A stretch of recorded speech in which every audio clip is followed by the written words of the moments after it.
Well, today in St. Petersburg, it's off the beach and inside Tropicana Field. The Red Sox facing the Tampa Bay Rays in Game 3 of the series. Boston with a much-needed win last night behind Rick Porcello and Travis Shaw.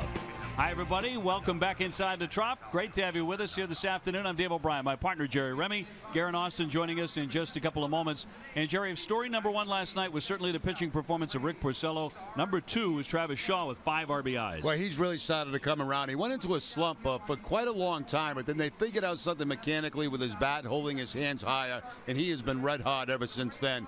When you look at Shaw's swing, this is very easy to pick up. If the ball is down in the strike zone, he hits it very well. Watch the location of that fastball. It's about belt high, and that's the ball he takes out of the ballpark. Now they're going to go upstairs on him, and they're going to pick up a strikeout. Anything above the belt he has trouble with, and it's something he doesn't want to swing at until he has 2 strikes on him. Now they go back down, as you can see from the left-hander. Pretty nasty left-hander. He's able to hook that ball down into the right field corner. Then they go away again, but also it's down, as you can see. About belt high, and he takes that ball to the opposite field. So he's an exceptional right now at the plate, but you see the difference in his zones. He's a dead low ball hitter. If you get the ball above the bell against him, he might have trouble with it, and that's what I try to do with 2 strikes. He's facing Moore today, a left-hander. He's 5 for 7 with a home run against Moore in his career. And he's hit the longest home run of his career in this ballpark, 449 feet. Well, David Price is on the mound for the Boston Red Sox, trying to shake off that ugly performance last time out. Garen will be by with comments from Carl Willis about Price here in Game 3, the Red Sox and the Rays, and it's coming up next.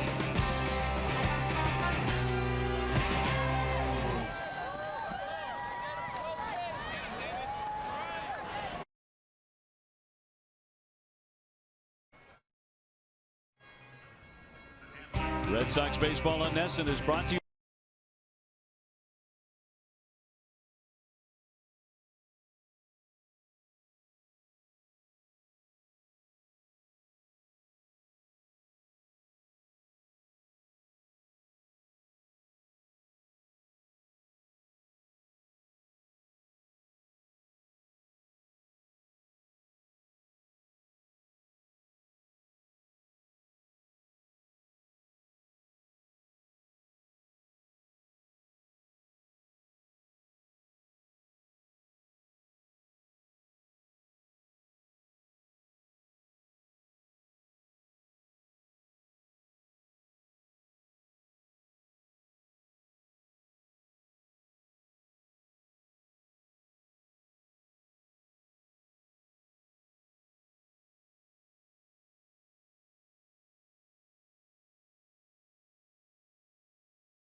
NESN is brought to you by BuyAToyota.com, Toyota's website for deals. By Dunkin' Donuts, America runs on Dunkin'. Subaru Retailers of New England. And by Southwest Airlines, transparency, low fares, and nothing to hide. Red Sox and the Rays inside the Trop today. David Price on the mound, 8-4. He was the Rays' ace for 4.5 years. And Garen Austin coming off a really bad outing. He's eager to turn things around. That's right. This is David Price's first time at Tropicana Field as a member of the Boston Red Sox. And after a disappointing outing in Texas where he only went 2 1/3 innings, Price has been eager to get back on the mound. Here's pitching coach Carl Willis. Well, he's very eager. You know, it was a tough outing for him, and obviously we ran up against a club that, you know, is extremely hot, and I think he would tell you that he probably didn't command the baseball in the bottom of the zone, particularly at his best. So he's worked extremely hard here between this start, and we feel like we'll see the David we were seeing the outings before. We feel strongly that's going to resurface.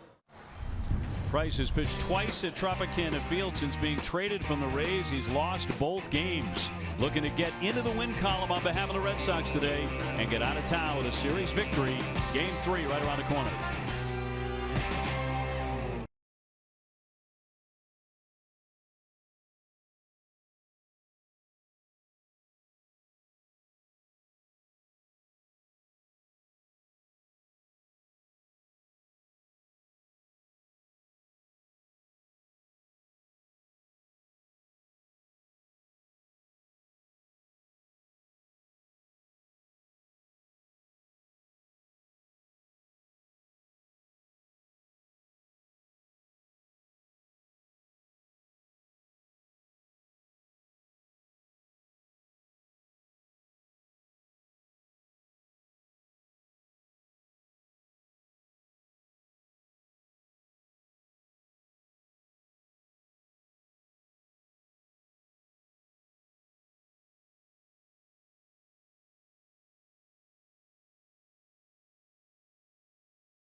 Baseball on NESN is brought to you by Mazda. Driving matters.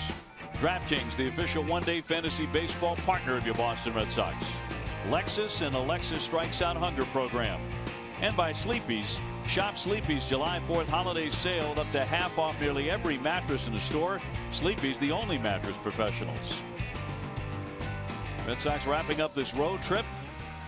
Trying to get home 3-3 after dropping 2 out of the 3 in Texas and splitting the first 2 here at Tropicana Field. Jerry Remy, Dave O'Brien, Garen Austin with you. Matt Moore leads them out, and here's the Red Sox lineup. It's brought to you by buyatoyota.com, Toyota's website for deals. Mookie Betts in right field. Dustin Pedroia at second. Xander Bogaerts at short. He's back in there after resting last night. David Ortiz, the designated hitter. Hanley Ramirez at first. Jackie Bradley in center. Travis Shaw, the third baseman. Bryce Brent's in left, and Christian Vasquez is the catcher.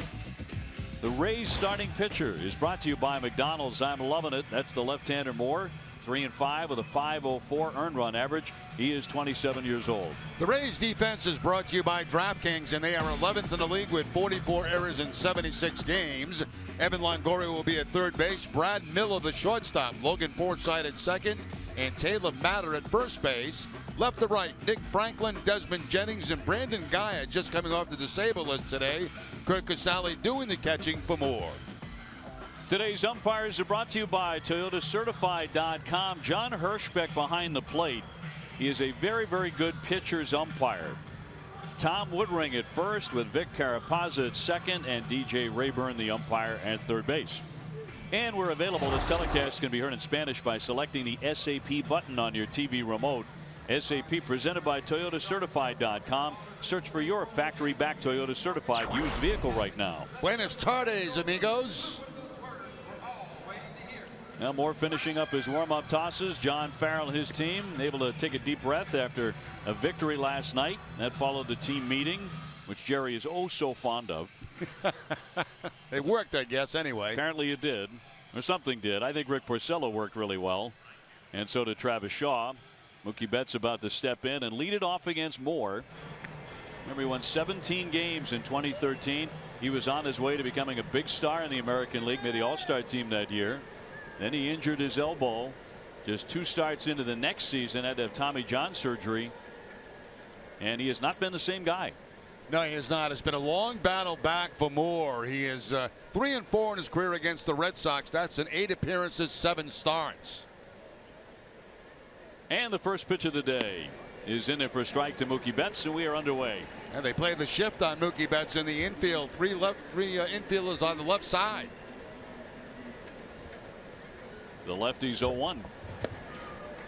In for a strike. And there's an example right there. That pitch, Mookie's questioning it, was off the corner. But if you're a pitcher, you got to love John Hirschbeck back there. Yeah, he has always been pitcher friendly. There's no question about that. Be ready to swing the bat. And he is. A high fly to left field, but no carry on it. Coming on Franklin to make the play. He was not in their original starting lineup. Arcia was in the outfield, but he took ill before the game, so Franklin winds up with the start. That looked like a changeup that time for Moore, and Betts out in front of it just a little bit. Couldn't keep that weight back long enough to drive that ball. There's the off-speed pitch right there. It stays middle of the plate, but because it was off-speed, that fooled Mookie a little bit. Here's Pedroia. Dustin hitting .305 with 7 home runs. 4 for 17 against Moore with a home run.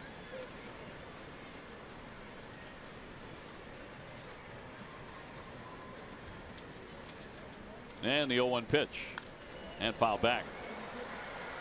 Now 93 on the velocity for Moore. That is much better than we saw at the end of last season for him. So apparently getting stronger now after the surgery.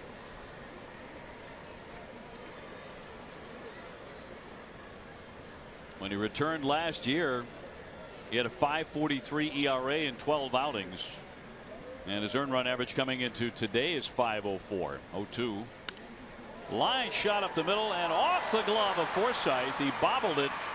And Pedroia is going to be safe at first base. Now that's going to be an interesting call, because that certainly is one that Forsythe should have handled. It's a line drive, and he's playing Dustin in that area.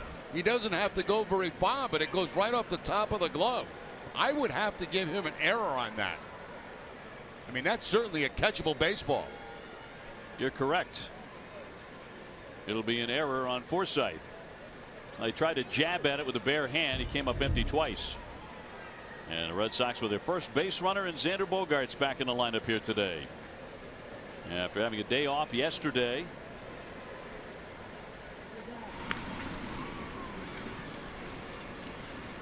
Bogaerts only 3 for his last 16. He needed some time off. He got it off last night. We'll have another day off tomorrow, as the Red Sox are scheduled for a day off. He was really looking weary, both in the batter's box and in the field, where he made a couple of sloppy errors. He talked about tired legs. He had started 58 consecutive games. It's one thing for everyone else to notice it, but when a player admits it, then you know he's exhausted. Well, you know what happens? You play every day the way Xander has, and then you get to that Texas heat, and that Texas heat just absolutely knocks you out. By the third day down there, you're fatigued, and he looked fatigued. 2 balls, no strikes. David Ortiz on deck.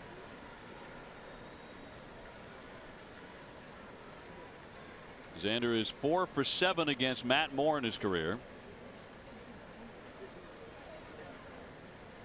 And at the moment, he is number 2 in the American League batting race, as Altuve has gone past him by 7 points.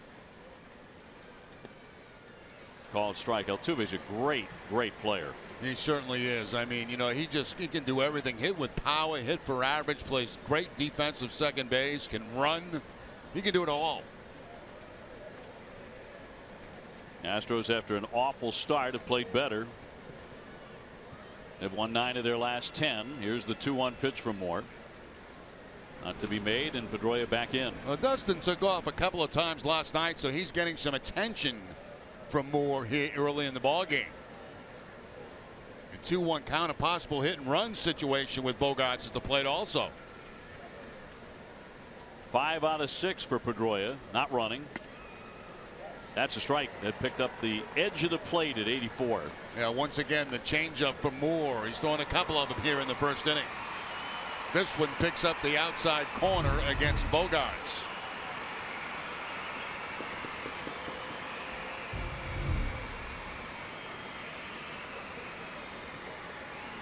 The 2-2 in there for strike 3. He froze him right at the bottom of the zone and got him looking. That's pretty good stop to the breaking ball right there for Matt Moore. You know, this reminds me more of the Matt Moore that we saw previous to the injury. The velocity has increased for him. The breaking ball is sharper, and he's got that changeup that he throws. So here's 2 out. Ortiz to dig in. He was 2 for 4 with a double last night. Hitting .337 with 18 homers and now 63 runs batted in. And good numbers against this left-hander.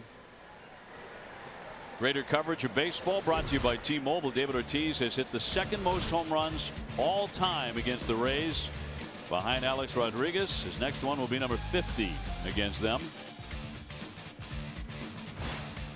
No score at top of the 1st. 0-2 on Ortiz. Dave, last night we saw Pedroia take off at first base when Ortiz was hitting and a left-hander was pitching, but you're going to see Moore use that slide step, and that makes it very, very difficult for Pedroia to get a jump. He did it on the last 2 pitches. He may not use it on every single pitch, but he has done it on the last 2 pitches, knowing Pedroia ran last night a couple of times against a lefty.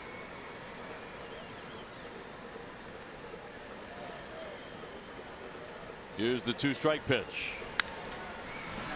Just to that right side, and Miller will dig that and get him to retire the side. So nothing comes of the error. Tampa Bay is coming up to take on a guy who used to be their ace.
Here's the Rays lineup. It's brought to you by New England Chevy dealers. Logan Forsythe at second base. Brad Miller at short. Evan Longoria at third base. He has 18 homers.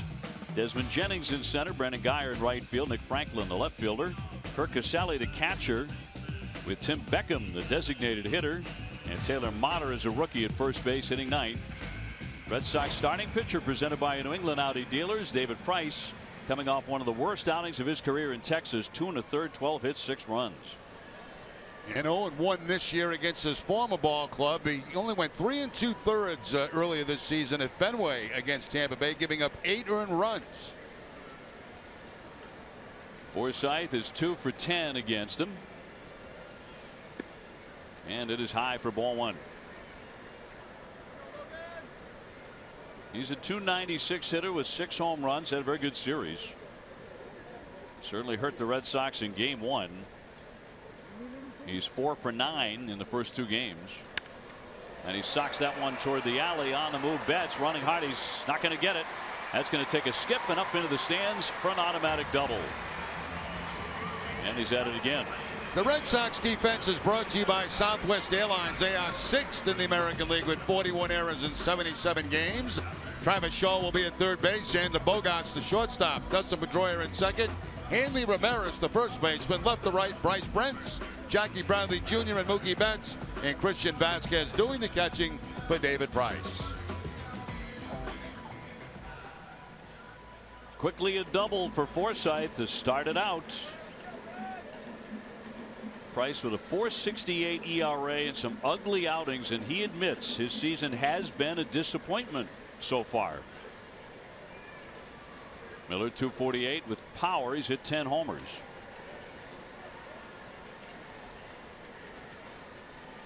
And the left-hander's first offering to him. He indicated a bunt, but took a ball. Price said just yesterday it's not acceptable of his pitching performance through 16 starts in year one of a 7-year contract. So he called himself out. Well, the performance in Texas was kind of eye-popping. Everything was high. Foul back. And first 2 pitches here have been high also to Miller. But that time fouled off. Miller will be trying to pull the ball to advance that run to the third base. Not an easy task, though, lefty against lefty.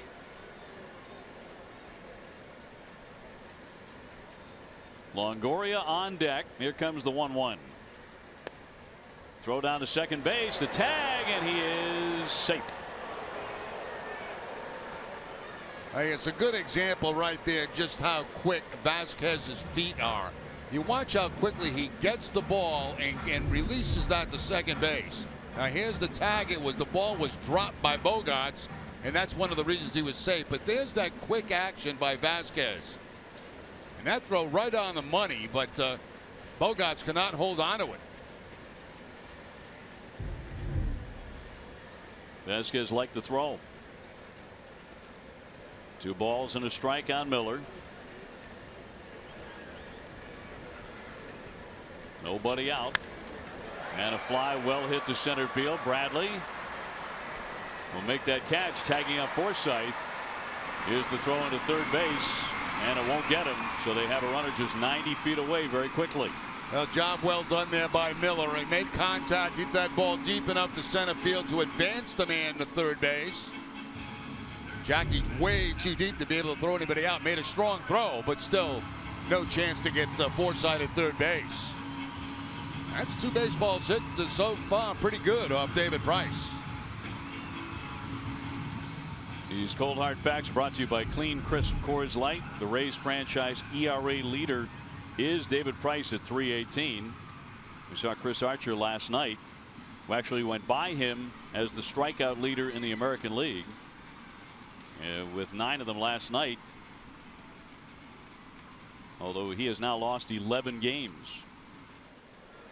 That brings up Longoria, his former roommate here. He is 2 for 12 with a home run against Price. And he pops it up sky high. Vasquez pointing out directions. Ramirez there on the infield will make the play. 2 down. That ball was hit so high it almost hit some junk at the top of the roof here. But good concentration by Hanley to be able to see that. Now it's a day game here, and it's a little bit more difficult because the roof is brighter.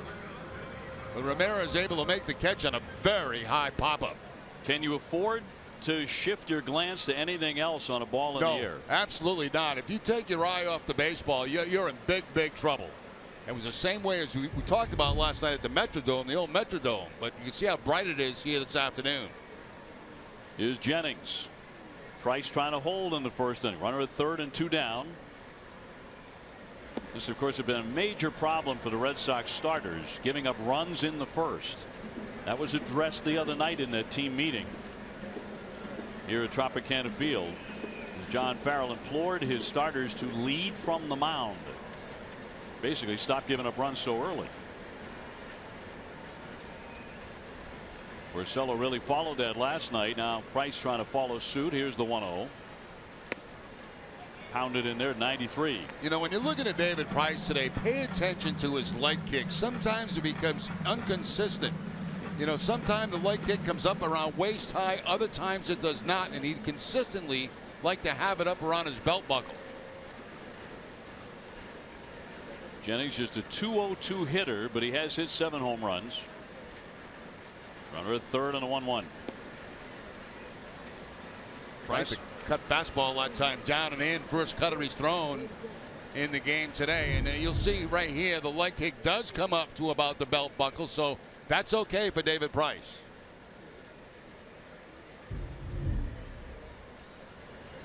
Forsythe away from the bag at third base, 2 down. Scoreless in the first inning, and the 2-1. Now 2-2. Price's current ERA of 4.68 ranks 33rd among the 40 pitchers who qualify for the AL ERA title. And he's allowed at least 6 earned runs in 4 starts. As Jerry mentioned, one of those performances against his old team.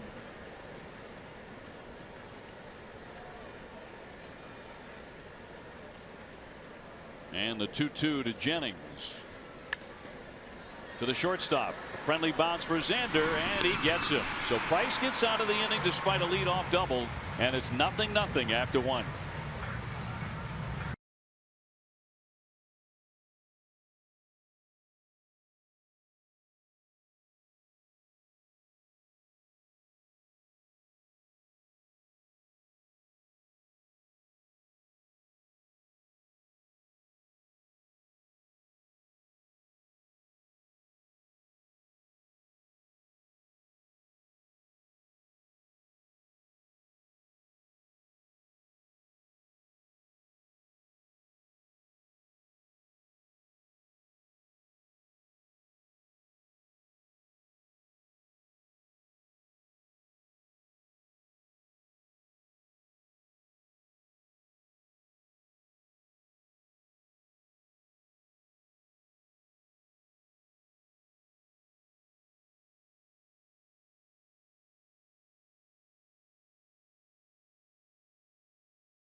To 5. You can vote 5 times and select the Red Sox as your favorite club and receive a special offer for 2 tickets to a game for just $55. Get your help and help out your favorite team and Red Sox in the All-Star game and see them at Fenway before the big game. Andy Ramirez to lead off the second inning. No score between the Sox and the Tampa Bay Rays. Red Sox needing to win today to go 3-3 on this road trip. Have a long homestand beginning on Friday against the Angels. We'll see the Angels for the first time. Swing and a miss by Hanley, who steps in at .276 with 8 homers, 45 runs batted in. He's got a chance at a 100 RBI season. He certainly does, and the reason for that is he's strictly not trying to pull the ball. He's using the whole field, and he's able to drive in runs from second base with 2 outs by going the other way. Inside, he was not retired last night. He was on base 5 times, 3 walks, 2 hits, and a 7-game hitting streak.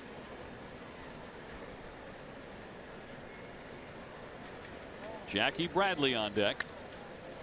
Hit sharply, but Longoria there with the stab. And 1 away in the Red Sox second. Friday at 6:30, don't miss Red Sox Game Day Live, presented by DCU. Tom Caron and Steve Lyons will preview the weekend series with those Angels.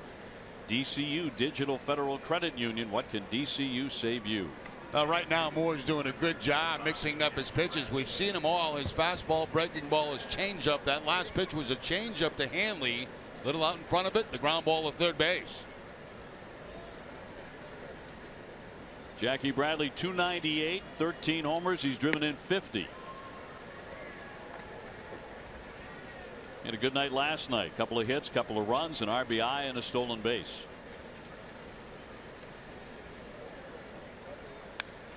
Fouled back to the top of that net.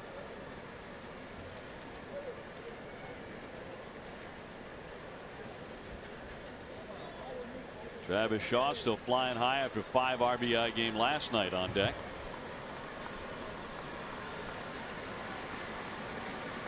And the 0-2 from the lefty will not be made as he started and stopped.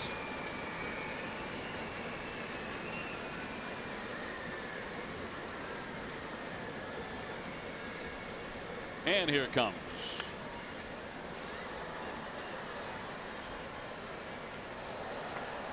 I mentioned a long homestand coming up on Friday against the Angels, and then Texas, and then Tampa Bay. So 9 games over 10 days, and that'll take the Red Sox through the All-Star break, which begins on July 11th.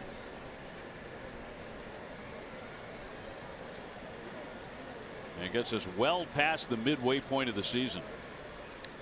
A lot of signs put down there by Casale, but none acceptable to Matt Moore. Let's see what he decides to go with. Looks like the breaking ball. Up over the helmet. Yeah, just a spinner that time. Didn't break at all. Spun right over the head of Jackie Bradley Jr. He wanted to drop that breaking ball down and in on Bradley. Instead, it just slipped right out of his hands.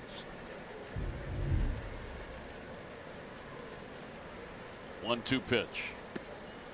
Downstairs to make it 2-2. There's always been a lot of discussion about this, that when a guy comes back from Tommy John, people say, well, he throws even harder after about 18 months. He throws even harder than he did before the injury. There's another one that didn't snap, and to count 3-2. I always disputed that, though, because they're going off his velocity readings before he got hurt. Yeah, that's a good point. When his arm was shredded. Very good point right there, because, you know, I mean, how do we know when he started to be hurting? I mean, when they took those velocity numbers. Exactly. 3-2. High fly to center field. Jennings was deep anyway. Well, he made a tremendous play here last night. One of the better catches of the year in all of baseball. They're 2 down. Mookie Betzel tell you that was one of the best catches that he has seen, because he's the man who got robbed. Early in the ball game last night, Desmond Jennings going hard to the wall, jumping, crashing into the wall, closing the glove up and holding on to the baseball to take extra bases away from Betts. That's the biggest part of the ballpark out there here at the Trop.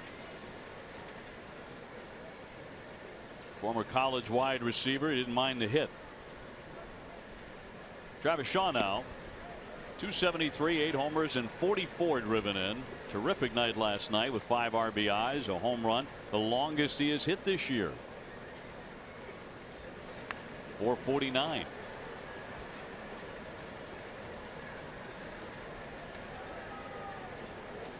And some good swings off left-handers last night too. Hitting .211 against them with 1 home run.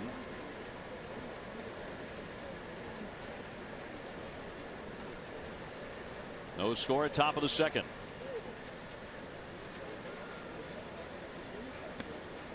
Too high.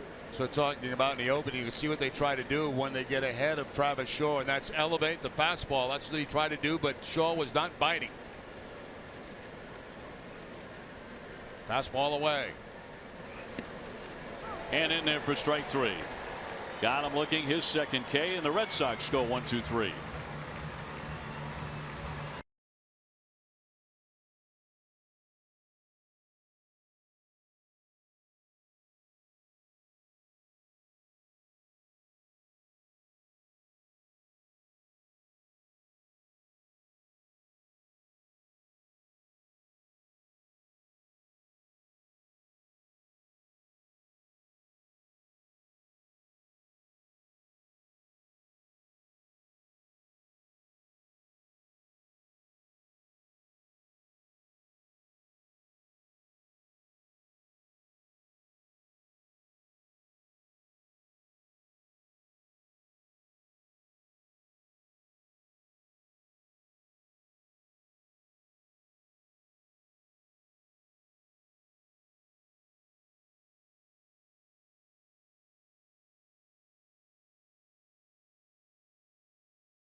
Winning Wednesday, and if the Red Sox win, Plain Ridge Park Casino donates $777 to the Relay for Life of Greater Attleboro.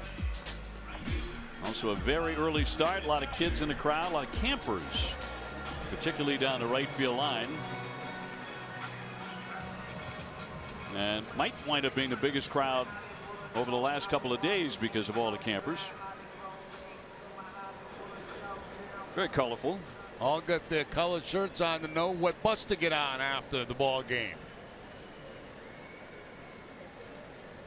Brandon Guyer to lead things off here against Price. He surrendered a leadoff double to Forsythe. He eventually made it to third, but they did not get him in as Price got the next three in order. Guyer just reinstated today from the 15-day disabled list, so they get one of their injured outfielders back. They had four of them out. He was out with a hamstring. Shot toward the alley, well hit into the gap. That one's sailing way back there, and it is gone. A home run. Number 7 for Guyer. Jumped all over it. And that'll make it 1-0 Tampa Bay. And what a return from the disabled list for Guyer. First at bat, he gets the fastball at 93 miles an hour from David Price and takes it out of the park.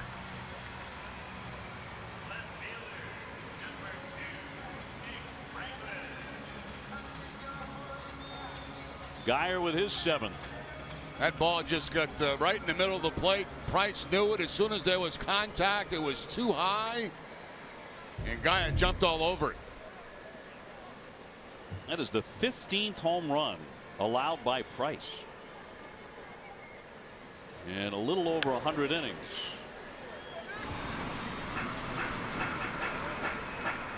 Been one of his problems.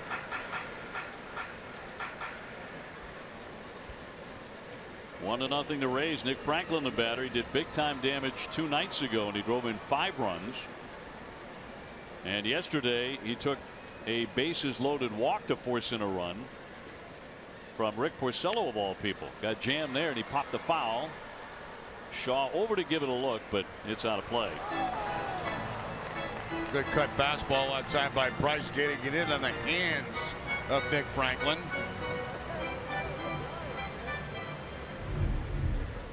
See where Vasquez is set up, and that's exactly where they get that cutter in and tie him up, but he pops it foul.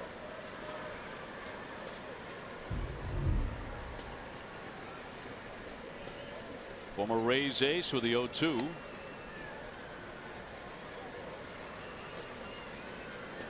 The pitch we have not seen a lot of from David Price, that curveball.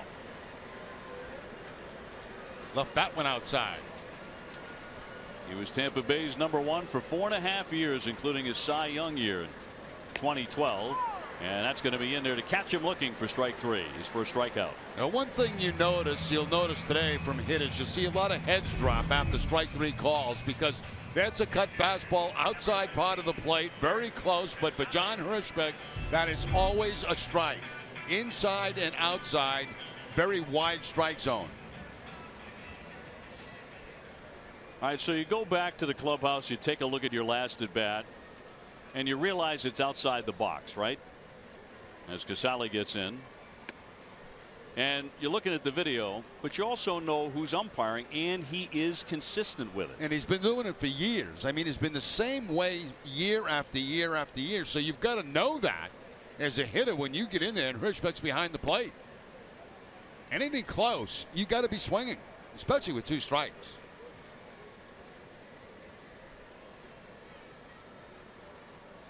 Casale is 5 for 8 with 3 home runs against Price. So typically a 163 guy's batting 9th. They move up to 7th in this order. See Vasquez pointing to that shoulder of his, and he's reminding Price to keep the front shoulder tucked in, letting it fly open. He's thrown a couple of curveballs that on both occasions he's opened up that front shoulder. 2-1. Checked his swing and he made contact. 2-2. Boy, missed the spot again. You know, they wanted to go down and in with the cut fastball. Instead, the cut fastball stayed up and outside. Much where Vasquez sets up, he wants this ball down and in. You can see him tipping the glove that way. Sets up inside, but look where the pitch ends up. dangerous spot.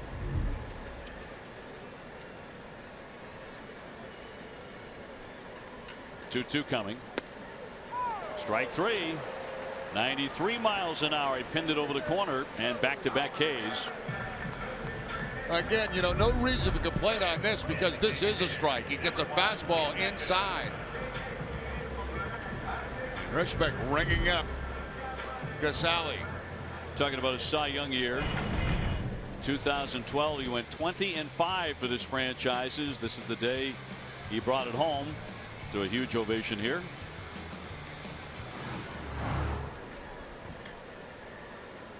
Here's Tim Beckham. He's the DH, hitting 185 with 3 home runs. So not much production out of the designated hitter. Well, they move that around to different guys. Bases empty, 2 down, 1-0 Tampa Bay on the home run by Geyer. Ran into Kevin Cash this morning coming into the ballpark, the manager for the Rays, and chatted a little bit, said, you know, going through a tough time. He said, yeah, so we have a lot of guys hurt. He says, but it's also an opportunity to look at some other guys and get some younger people into the lineup, get their chance at the big league level. You seem very upbeat for a guy that's, you know, been on a pretty extended losing streak. Yeah, they've lost 12 out of 13. And there was some talk about his job security over the course of that 11-game losing skid. There always is with a losing streak of that length. Manager comes into focus. 2-1. And they came out and they said, you know, he's fine. Yeah, well, you know, what do you expect? I mean, your club really offensively to start the season is not that good. And then you lose players the way he has. I mean, what are you going to do? Lost about 5 or 6 to the DL in a heartbeat. And that is just outside Tim Beckham. Velocity increasing a little bit for Price. That last fastball at 94 miles an hour. He's got a slumping hitter up there. Beckham just 2 for his last 17, but he's gone to 3-1 on him. Right through the off speed. Yeah, through the changeup. Beckham sitting on the fastball on a 3-1 count, but he doesn't get it. He gets the changeup from Price and completely fooled by it.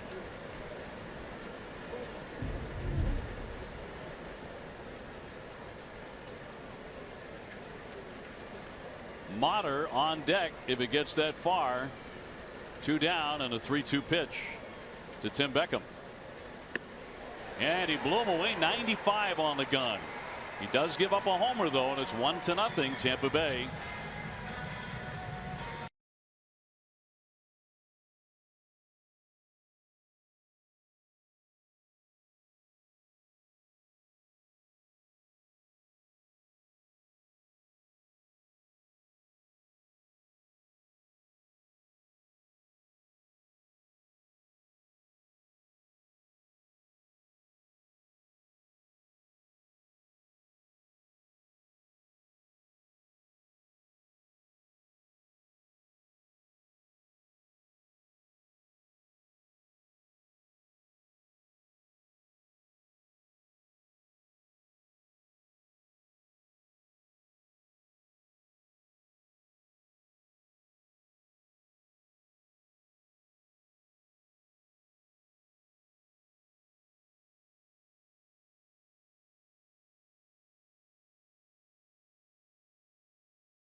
Red Sox moment honoring the 1986 Red Sox season, and in game number 78 the Red Sox would beat the Mariners 6-5. Jeff Sellers got the win. He allowed 3 earned in 7 and a third innings, and Dwight Evans led the way for the offense, hitting a 3-run homer for his 10th of the season.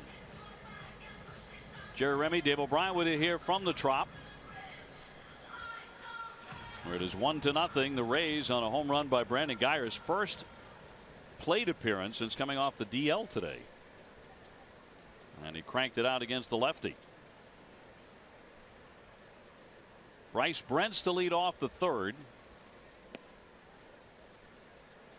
He had a long night last night, 0 for 5. He struck out 3 times, but he did make another nice play in left on a diving catch. And the shift put on. 3 men on the left side of the infield. Logan Forsythe going over to that shortstop side.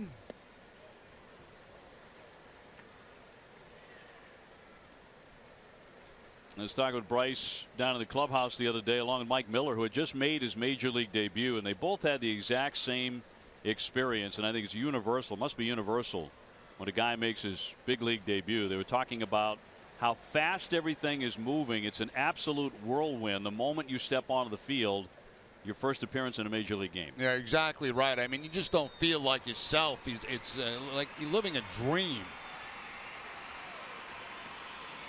That'll be in there for strike 3. He took everything off that one, 81 miles an hour to freeze him. Yeah, he doubled up on the changeup that time against Brenson, completely fooled him. Didn't expect to get the back-to-back changeups.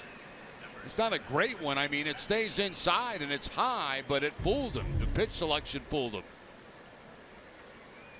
Yeah, that game seems like it's going 1,000 miles an hour when you're out there for the first time. I mean, it's hard to focus on one particular thing.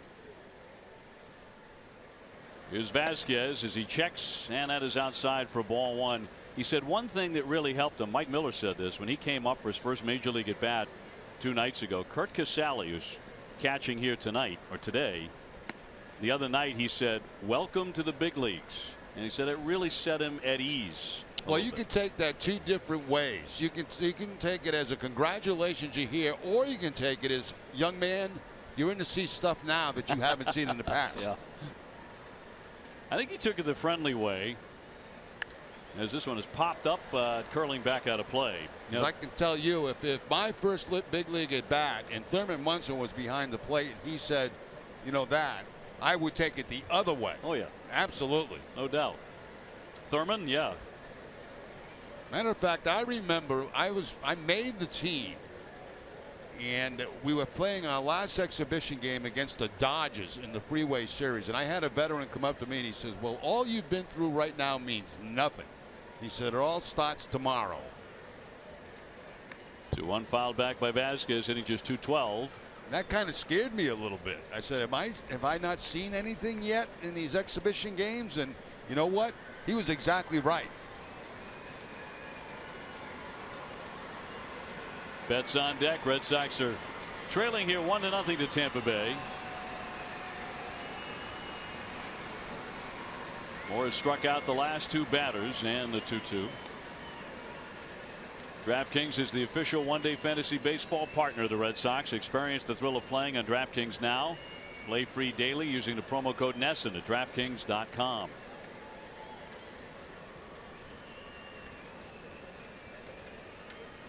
Moore hasn't walked anybody yet. High fly ball into left, shallow. Out goes Miller. On comes Franklin. Miller still coming, but Franklin will make the play. And there are 2 down. Tuesday is Stars and Stripes cap night at Fenway. The first 15,000 in attendance receive a Stars and Stripes baseball cap, courtesy of Stop and Shop. For tickets and more info, visit redsox.com/promos. Back to that thought now. What was the most profound difference for you when you're facing pitching from the minor leagues and the big leagues for the first time? You know, interesting enough for me, Dave, it was not the pitching, it was the defense. The defense to me was absolutely something like I have never seen before. You know, balls that you would hit in the minor leagues would drop in for base hits, or you'd beat balls out at first base on ground balls. That didn't happen in the big leagues. Popped up, and Forsythe underneath it. And the Red Sox go 1-2-3. Alex Spear will join us in just a moment here from the Trop.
NESN is brought to you by Southwest Airlines. Transparency, low fares, and nothing to hide. Great to have Alex Spear of 108 Stitches and the Boston Globe in the booth with us. And here in the third inning, it is 1-0 Tampa Bay. Great to have you with us. Alex, let's talk a little bit about that team meeting the other night. I know Jerry's not a big fan of them and doesn't believe they work. Got to win the next day to make sure it worked, I guess. But get inside that meeting a little bit. What was discussed? Well, the actual details of it haven't been really addressed by the team, but the general tone was, these are things that you guys have done well and continue to do well. For instance, Xander Bogaerts beating out that hit at the end of the night in the ninth inning of that bad loss on Monday night with a 3-9 time from home to first was emphasized as, this is who we are as a team. We're a team that, that kind of tries to execute in those moments. And then areas where they needed to clean it up a little bit were also discussed. So it was meant to give, to kind of, at a time when things seem to be slipping away from the Red Sox in terms of execution, it was meant to kind of remind them, you've been really good, you can be really good again, you just have to kind of focus on the right things. That's exactly what I was talking about last night. Those kind of meetings have more of an impact than a manager going in there throwing stuff all over the place, cussing everybody out. I mean, you lose players when you do stuff like that. You emphasize the good things that you've done so far this season, and you ask them to please get back to that. That is in there for strike 3, and that means Price has now recorded 4 consecutive strikeouts since the home run to Geyer. Looks like a fastball right at the bottom of the strike zone there, and that's where he wants to be. He wants to be down. He's been up too much over his last couple of starts, and that time he did get the fastball down in the zone. And that'll send a Forsythe who doubled to start the ball game against Price. How about the very animated monologue from Dustin Pedroia aimed at Eduardo Rodriguez? We thought it was great. We thought every Red Sox fan watching the game, that he was channeling that. It's exactly what they wish they could do at that moment. He seemed to capture exactly what needed to be done. And let's not overlook the fact that it is a young Red Sox team, and so you need to kind of, at some points, for those younger guys, you need to elevate the expectations of competitive intensity. Line into the outfield, and Forsythe is 2 for 2 right on a couple of Price pitches. But in terms of overall tone, I think that it's important in those meetings to be critical as well as invoking some praise for what's going well, what's not going right. But there's a lot of risk associated with those kinds of meetings. If it doesn't go well, as you point out, that's an awfully bad look. And at a time when, let's face it, John Farrell is subject to a lot of criticism. And I talked about that with him prior to today's game. Just the fact that, yeah, you're on a hot seat right now. You're always going to be on a hot seat to some degree in Boston. You're always going to be under that microscope. This is an opportunity. This is a moment where how your message is received by the team is going to receive an awful lot of attention. And if things fall flat, then then that kind of accelerates, or amplifies a lot of the conversation around, well, is Farrell's leadership kind of is it successful with regard in the context of this team? There's risk associated with it, but as a manager, I talked about this with both Farrell and Torey Lovullo, you have to look beyond those consequences. You have to focus just on what you think is right. And when the level of play is not what you expect for a long enough period, then it's time, forget the consequences, to have that conversation. Well, especially when you've seen it done the right way. I mean, that's the whole key. They've done things the right way, and it was starting to slip away from them. Another line drive base hit in the left center field. This one off the bat of Brad Miller. Forsythe will be into third base standing up. And they're safely on the corners now in front of Longoria, their best hitter. Now Miller came into the game 1 for 10 against Price, but notice the location of that pitch. Again, it's going to be upstairs in the zone, and those become very hittable for any pitcher in the big leagues unless you throw 110 miles an hour. And as with the Geyer homer, it's also over the middle. It's also middle of the plate, not on the edges. In that string of strikeouts, you were seeing him execute on the corners. And the last couple of hits, you haven't seen that so much. When you see the location of that pitch, it's a cut fastball that just stays out over the plate, and it's above the belt and becomes a pretty good pitch to hit. Doesn't get to where Vasquez wanted it away. It's like a lot of the pitches he threw in Texas over just 2 1/3 innings, pounded for 12 hits. Here's Longoria now 0 for 1 with a pop to third. He was 2 for 4 last night. He's having a far better year than he did last year. He's already hit 18 home runs, and he'll look at a strike. That last time around, of course, he had an opportunity to drive in the runner from third with less than 2 outs with just a fly ball. Price got him in that situation, which we haven't seen a lot of from David Price this year. He'd had 18 situations where a runner had been on third with fewer than 2 outs this year. 15 runs scored on those until that prior Longoria at bat. Needs a ground ball right at somebody. 1-1. I'll talk about Price a little bit. He's chastising himself. He said it's not acceptable. A 4.68 ERA at 16 starts in. And I don't think he was just talking about his performance in Texas. He was talking about his season on the whole. Broader picture. I mean, even in the outings where most people would say, oh, that's a pretty good outing, you know, 2 runs, 3 runs over 7 or 8 innings, he holds himself to a higher standard than that based on career performance. Check swing, and that missed. And so the number of dominant outings that he's had a lot of those throughout his career, and there have been few of those this year that you would say, well, that was kind of overpowering from beginning to end. And a lot of that does relate to the fastball and the fact that, you know, really it's been one of the best fastballs in the game for years and years and years, but this year you're seeing less precise command with it and a little bit less power with it. 2-1. Hard hit and a fair ball down the line. Forsythe is in. Miller churning for third base. He'll stop there. It'll be 2 bases for Longoria, and Tampa Bay's on top 2-0. Now once again making a pitch that's just not quite good enough. He goes to the cut fastball again, and you know they want to tie Longoria up inside with that pitch, but he doesn't get it far enough inside.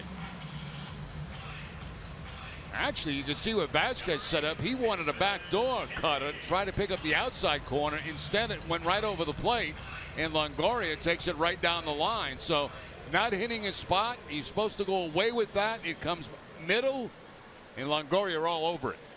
Now the Red Sox pull the infield in with 2 men in scoring position and 1 out in the inning. 5 hits already for the Rays. Jennings, the batter, 0 for 1 with a tapper to third base. Only 1 away. 2 men in scoring position. He's in trouble again. Little comebacker. Pedroia with a sliding stab. He'll go to first base as the run comes in to score. Miller touching home plate to make it 3-0. Yeah, the only way they don't score that run is if David Price can come up with that. But you know, I have sympathy for pitchers because anything hit back to them, they have to react so quickly. It's not an easy play. Now that ball there, Price goes to the backhand. He knows he probably should have had that ball. It gets by him. At least Pedroia gets an out, but another run does come in. And talking about the fear of pitchers, you have to think that that sound of a cracked bat also doesn't help the cause. Yeah, when you have to wonder if a bat head is. I mean, they just have so little time to react to the baseball that's coming back at them. You know, they're only 60 feet away, and less than that by the time they deliver the baseball. He did get his glove on it. It's ruled a 1-4-3, and sends up Geyer, who belted a home run in the second inning, his first at bat of the game, and he will take ball 1. It is a good reminder, though, that elite pitchers, pitchers who are elite defensive players, help themselves out an awful lot. Greg Maddux for all those years, Mark Burley for such a long career. An extra infielder is always helpful. Runner at second, 2 out. 3-0 Tampa Bay. And just not a lineup that scares you. Obviously, they've been forced to play, as Cash told Jerry earlier today, a lot of AAA guys and AA guys because of all their injuries, and yet they lead Price 3-0. That time Vasquez took one off the shoulder there. There was a changeup that went right off the right shoulder of Vasquez, and that's why we have the delay right now, trying to give him time to shake off whatever's hurting up there. Take another look at it, and you'll see this ball go right off the right shoulder of Vasquez. He will be grateful for a day off tomorrow, I imagine. I think a lot of the Red Sox will be. A ball, a strike on Geyer.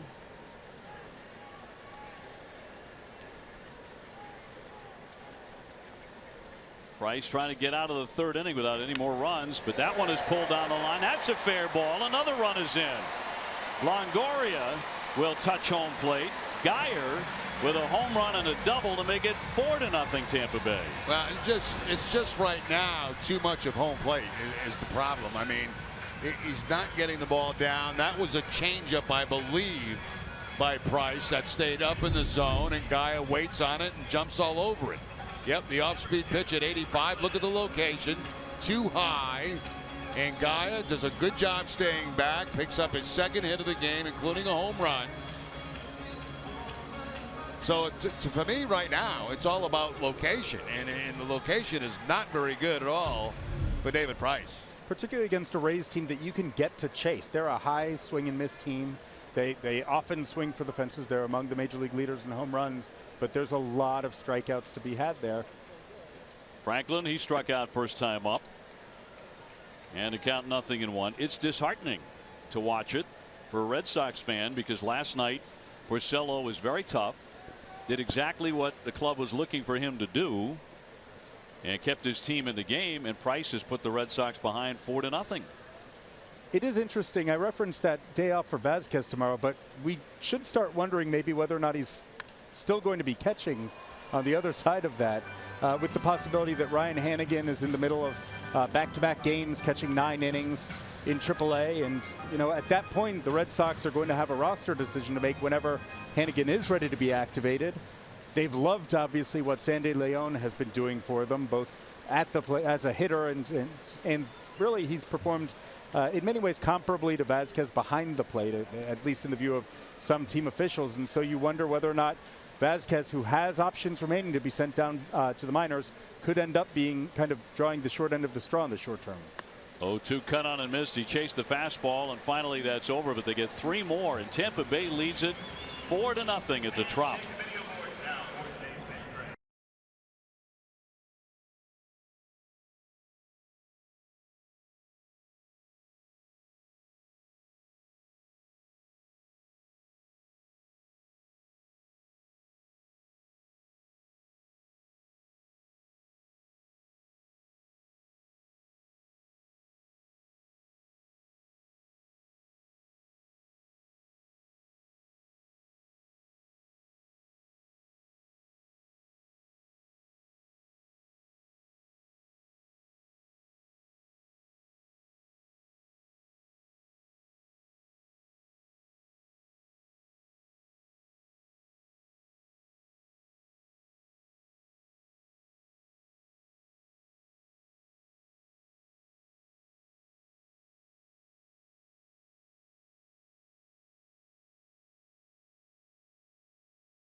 Brought to you by Hyundai. The latest lineup of cars and SUVs you'll find at your local Hyundai dealers aren't just new, they're better.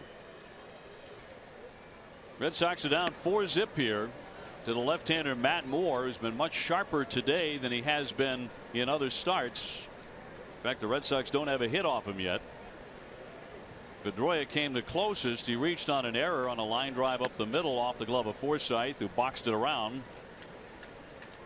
So far his fastball's been a little bit more velocity on it. His curveball has been very good. His changeup only average. Bogarts, Ortiz to follow, getting their second look at the lefty. Hammer to third base, snagged by Longoria. Former Gold Glover gets him, one away. Once again, a Red Sox starter puts the offense in a spot where they have to score at least 5 runs today, or Tampa Bay wins the series. Is Xander Bogaerts, who struck out looking in the first inning. Xander still leading the majors in hits with 109. That is 2 more than Altuve.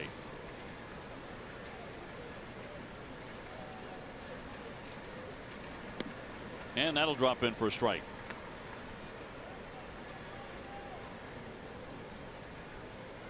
Xander starting today at .343, number 2 hitter in the American League. He jumps back and it's 1-1.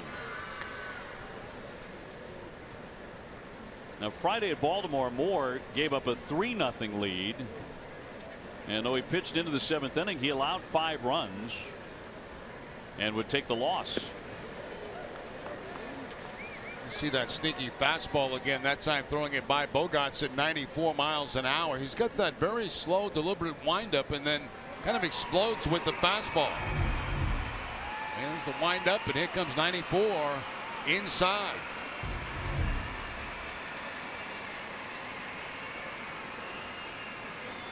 Changeup.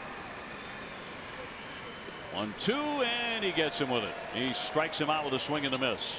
Just when I said his changeup has only been average, that one was very good. Down in the strike zone, and watch the bottom fall out of this and tail away from Bogaerts. That's the best changeup he's featured today. His 4th strikeout. He's gotten Xander twice. Next in will be David Ortiz, who grounded out to the shortstop, who was on the right side of the diamond first time.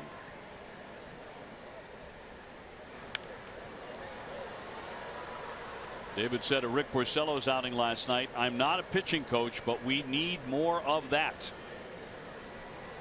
Unfortunately, it has not been copied today. And the Sox are in a 4-0 hole. The 0-1. Into the shift, off the bag, Motter. The pitcher gets there, Moore, and that is a very, very fast 4th inning. The Red Sox go in order.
Don't miss WB Mason Extra Innings Live right after the game. TC, Dennis Eckersley, and Steve Lyons will have reaction from David Price and John Farrell. Whatever, whenever, wherever, who but WB Mason, as Casale leads things off. A strikeout victim his first time up. But you look at the numbers for Price over his last 5 1/3 innings. He has surrendered 18 hits and 10 runs. Going back to Texas.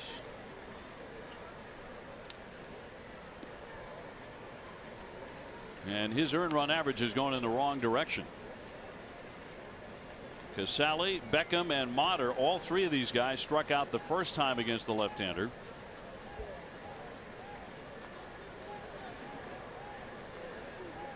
The 1-1 outside.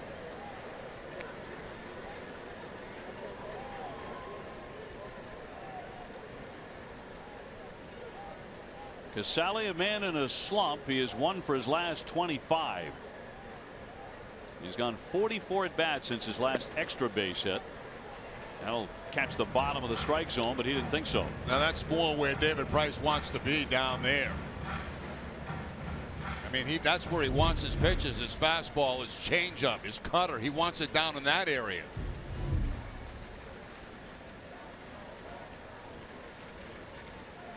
The 2-2 knocked foul the other way. Casale in his career 9 at bats against Price. He's 5 for 9 with 3 homers. So for whatever reason, this catcher who came in hitting 163 gets a good look at Price. Several guys have today, including Forsythe, who's gone 2 for 2, and Geyer, who has a home run and a double. And Longoria, who ripped a run scoring double. Here's the 2-2 pitch. Cut on and missed, and he strikes him out.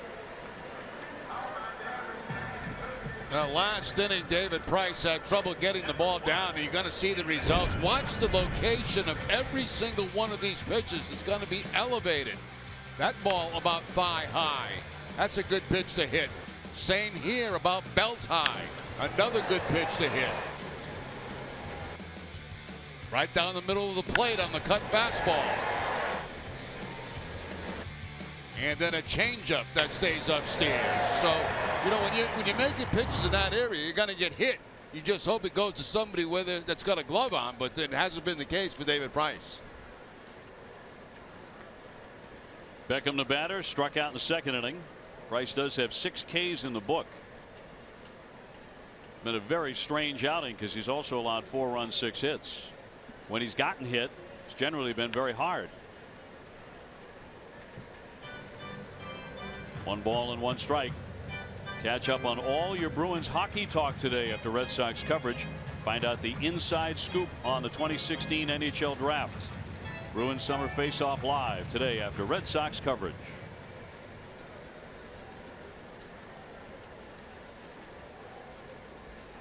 Beckham 2 for his last 18. Most of these hitters are not exactly tearing it up. 2 balls, 1 strike. He's hitting about 196 against lefties.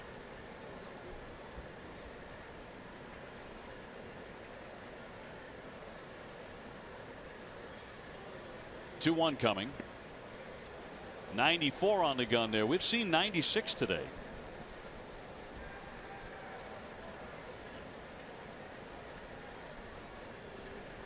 Typically, if this guy's throwing 96, he has a great day going. Yeah, but not if you're leaving it down the middle of the plate, and that has really been the problem for him so far. That pitch was elevated a little bit, which was not a bad thing.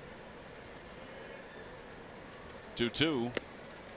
He struck him out at 95, so he gets him for the second time, and that's 7 for Price. Now the bottom of the batting order, there are a lot of strikeouts down here for David Price. Right back to the fastball at 95, and late swing by Beckham, but most of his strikeouts, just about all of his strikeouts, coming to the final 4 hitters in this lineup. Lexus making a pledge to strike out hunger for every strikeout by a Red Sox pitcher this season. Lexus donates $50 to the Greater Boston Food Bank. Well, that's exactly the case.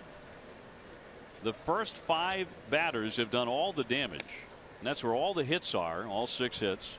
6, 7, 8, and 9. Every at bat is a strikeout. All 7 of them. So it's like he's pitching 2 different games. And Motter whiffed his first time up. 1-1 the count. Once again, a changeup, but it was the off speed that fooled him, not the location. The changeup also stayed up in the zone.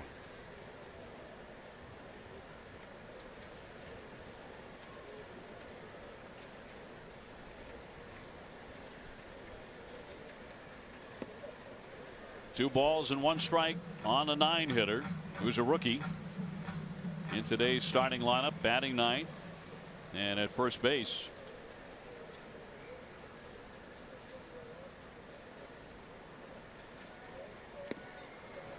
Two and two. The next half inning, we're going to be going to Guerin in the Ray tank, which really creeped out Jerry. Yeah, I got a thing for it. It reminds me of other things that I'll mention later. 2-2. Dropped in there for strike 3, so he strikes out the side, and he has 8 Ks in the ball game. And when we come back, Guerin's going to get real close here.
Red Sox baseball on NESN. I'm over here at the Ray Tank at Tropicana Field. It's the first of its kind at a sports venue. It's a 35-foot, 10,000-gallon tank. And Obi, Jerry, it's not gross. I've got my hands in here. I'm petting some Rays. He's kind of slimy, I'm not going to lie. But when a player actually hits a ball in here, the Rays will donate $5,000 to the charity of his choice. $2,500 will go to the Florida Aquarium. It's a great cause, guys. You're still creeped out, aren't you? Well, it's a great cause. I'm not saying it's not, and I give Guerin all the credit in the world for going out there and putting her fingers in that stuff. But you know, it creeps me out because it reminds me of a hot tub, and I can't stand hot tubs. And that's what it looks like to me. I think the hot tub is the grossest thing in the world to get into, and that's what the Ray tank reminds me of. So, you know, I give her 100% credit for putting her fingers in there. I wouldn't get close. I wouldn't walk out there to even look at it. I believe it. The 0-1 to Hanley. High fly, left center field, hit deep, racing back. Jennings at the wall to leap, and he makes another fine play. This one not quite the test that last night was, but he hauls that one in. The Red Sox still don't have a hit. And that ball hit very well by Hanley Ramirez, but Jennings had it tracked all the way. I mean, he knew that that ball was not going to go out of the ballpark. He's casually going back, timing his jump, does so, and makes the catch. So your primary objection to the hot tub is you just don't know who's been in there before you. That's absolutely correct. You know, I sat in enough whirlpools while I was playing to know that that was enough for me. And I don't these hot tubs that are in the gyms and stuff. Nah, not going anywhere near it. I'm not going near it. No. I'm with you. Yeah, no. Jackie Bradley will take ball one. He's 0 for 1 with a fly to center. He is 1 for 7 against Matt Moore, who so far is no hitting the Red Sox into the 5th. And he's gotten a little bit of run support today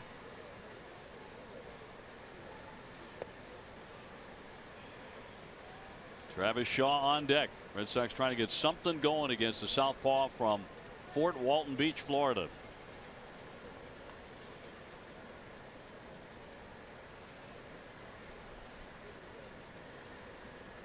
The 2-0 and a fastball away. Against the Red Sox here at the Trop, he is 1-2 with a 6.35 ERA, but much sharper today as he pumps in a strike.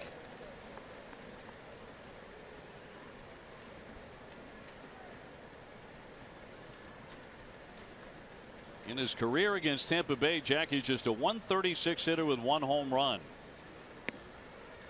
3-2. That's a John Hirschbeck strike right there. 3-1 count. Fastball to the outside part. Probably not on the corner, but still close enough for Hirschbeck to call a strike.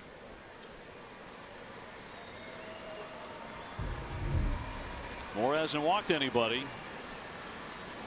Only one man has reached base against him until now, as Jackie Bradley will take ball 4.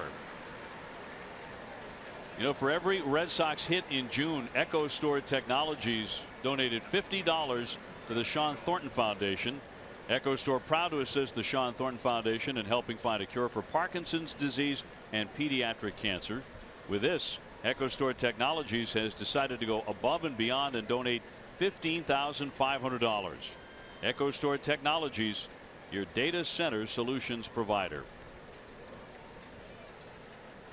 Shaw is 0 for 1. He was caught looking at a third strike.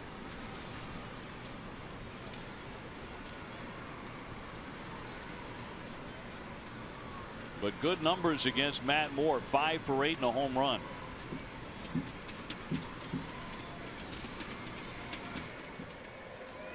One out. Bradley at first base. There's some respect right there. They saw last night with the Shaw did to left-handers that came in late in the game, and that time Moore throws him a changeup on the first pitch and completely fooled Shaw. He was not expecting that on pitch number 1. Changeup inside.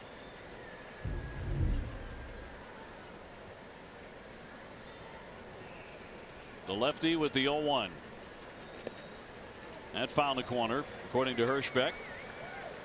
See again, you can see Travis Shaw complaining about that last pitch, but that's going to be a strike. That's last night. The fastball right down the heart of the plate by Chris Archer, and Travis Shaw taking it very deep. Longest home run of his career at 449.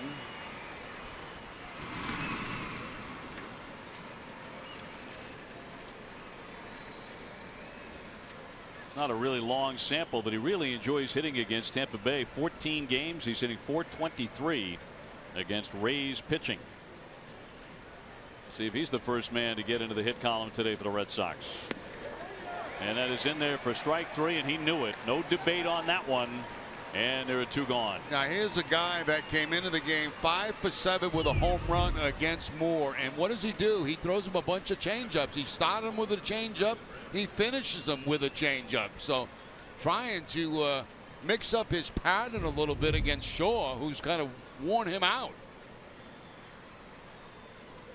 Second time that Travis has punched out, and that sends up Bryce Brents. He struck out looking first time up.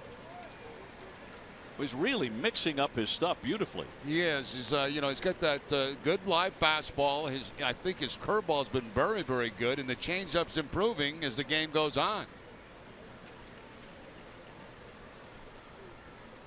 Bradley on, 2 down, and off the outside edge. There's the changeup again, and I'm quite surprised that wasn't called a strike with Hirschbeck. And I'm not getting on Hirschbeck. I mean, this is his strike zone. This is what it's always been. He's been very consistent. You have to respect that.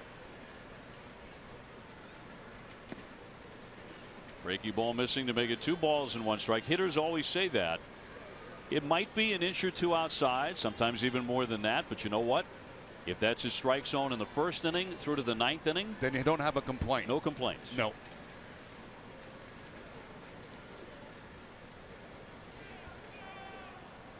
The 2-1 pitch to Bryce Brents. And no pitch as the home plate umpire walked out of there and time had been granted. Must have called time.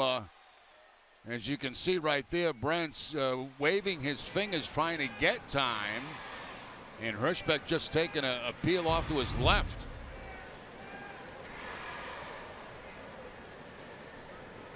That happened to Rick Porcello last night. He was not very happy with it. A very late time was granted. 2-1. Up top. He's walked one man in this inning. So is he losing command a little bit? It's been a dominating performance so far by Matt Moore. He's recorded 5 strikeouts. He's walked 1. He's not given up a hit. And that's going to be inside for ball 4. So he walks his second man in the inning. And with 2 down, a chance for Vasquez. There's no better way to celebrate the 4th of July weekend than spending time in America's most beloved ballpark. Great seats are still available from July 2nd through the 5th. And for tickets and more information, visit redsox.com/tickets or call 877-RED SOX 9. Vasquez 0 for 1. He has flied out to left. He began the afternoon hitting .212 with 1 home run. Red Sox still leading the majors in runs scored, but nothing up there yet today. Bradley at second, Brent's at first, and across for a strike.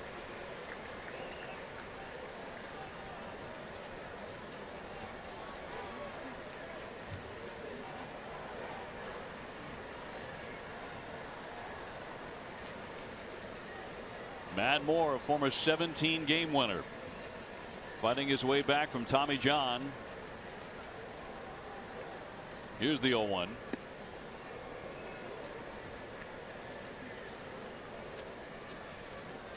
Jackie Bradley jumping around there at second base, and sometimes hitters don't like that because that becomes a distraction to hitters.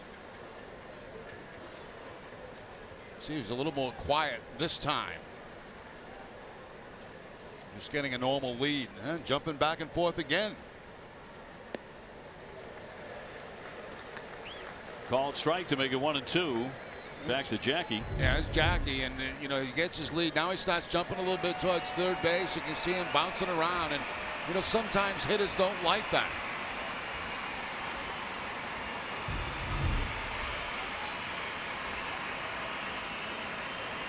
Now the Campers have brought their thunder sticks to the ballpark. Here's the 1-2. Fouled away.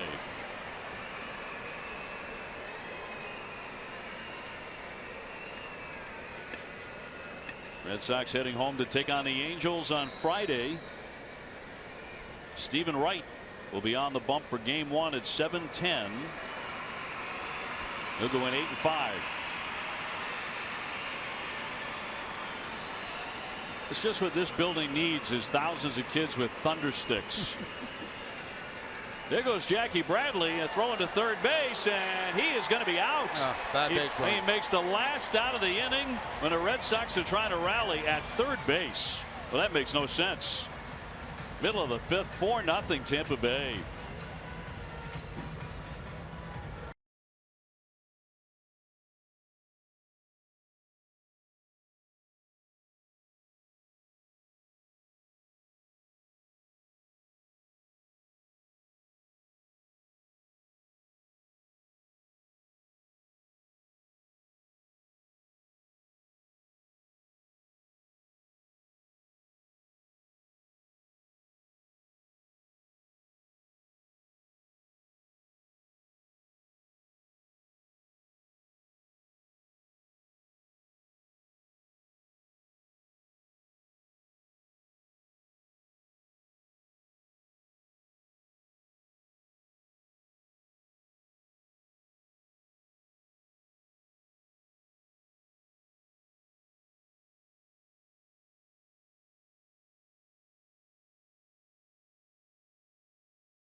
No, you know, we highlighted the fact that he'd been jumping around trying to get a jump at second base, and I was curious why he was doing that, because it's not a steal attempt, and because he was doing that more, and eventually ends up doing that little spin move and catches Bradley, and you can't be thrown out of third base down by 4 runs like that in a steal attempt.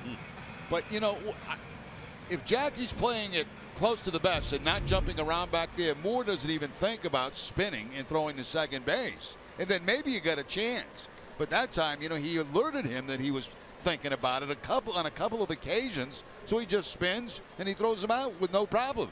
That's just bad base running. It looks really bad, too. As you say, down 4-0. You're already in scoring position. Yeah, you need a big blast, you know, to get back in this game or something, you know, something to drive into. It's the first time in his career he's ever been caught stealing.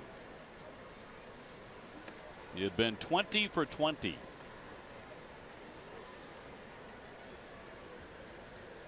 Not the way he wanted to see that come to an end.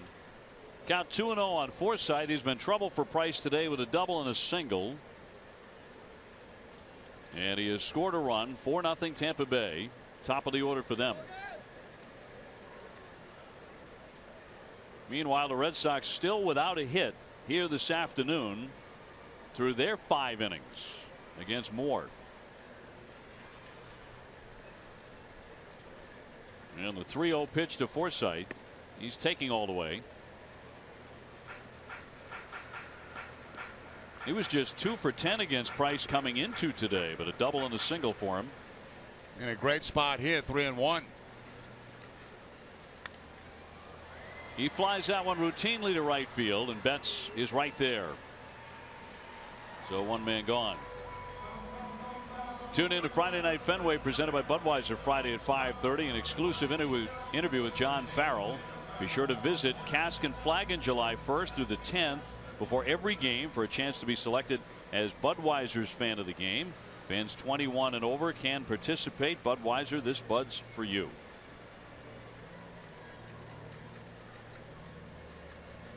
Brad Miller now, he's got 1 for 2 with a single. And he scored a run in the 3rd inning when they got 3 runs.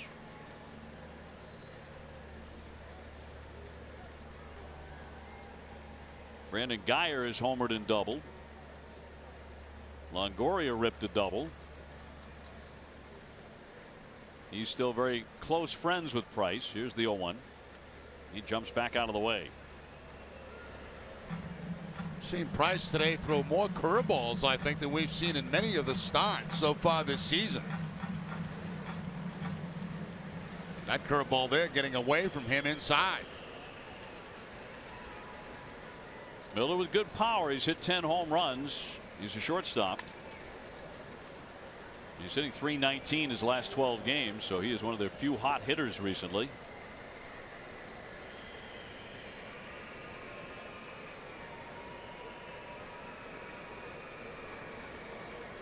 Price had previously made 2 starts as a visiting pitcher at Tropicana Field, and he's never won here as a visiting player. Off the outside to make it 2-2.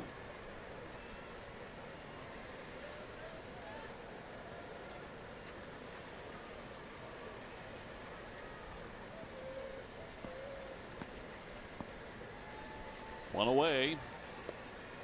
And he would not bite, and that looked like a pretty decent pitch. And see Price turning his back to Hirschbeck, and Hirschbeck doesn't like it. He's standing out to the side right now, staring down David Price. But Price turns his back first. He walks away like he should have had that pitch. Now watch Hirschbeck. And now he's barking at the Red Sox dugout, and John Farrell, back at him. That's kind of showing an umpire up, and that's why Hirschbeck stood out to the side and stared back at Price. I think he's had a very generous strike zone for both guys. Yes, he has.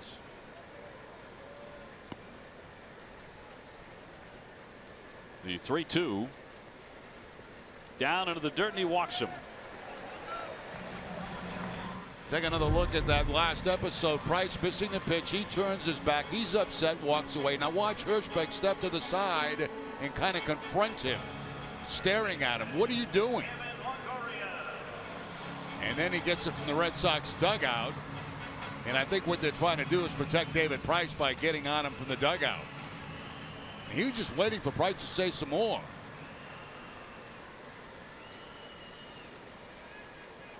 I'm not saying it's not a strike. Maybe it should have been a strike, but he has a big strike zone and everybody knows it. Yep.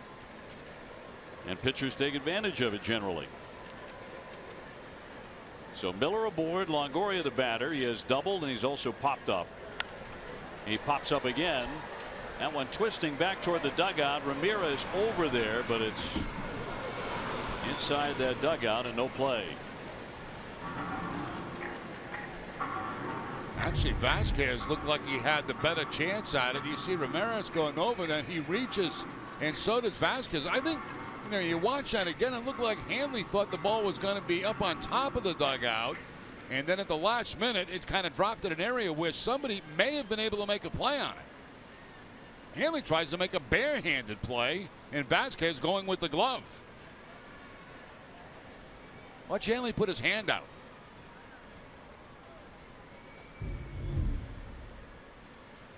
The 0-1. Lofted foul again.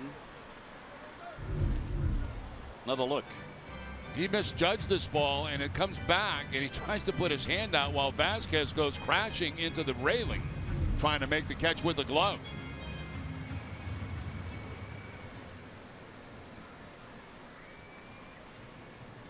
Longoria has not driven in 100 runs since 2010, but he might do it this year. He has 44 now. Not at the midway point yet. Red Sox trail here 4-0 to Tampa Bay. And he popped it up and playable this time. Travis Shaw there to make the grab. There are 2 down. Jennings will be next. Jennings drove in a run on a comebacker in the 3rd inning that ticked off the glove of Price and then rolled to Pedroia with the infield in, but a run scored on that play. He is 0 for 2. 4 runs, 6 hits, and an error for Tampa Bay. For the Red Sox, all zeros across. No runs, hits, or errors. Facing Matt Moore today.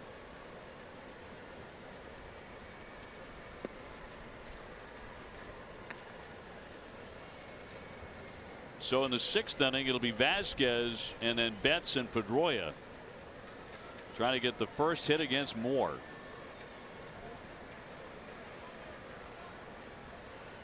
Two men out here in the 5th inning for the Rays with a runner at first. Through there for a strike.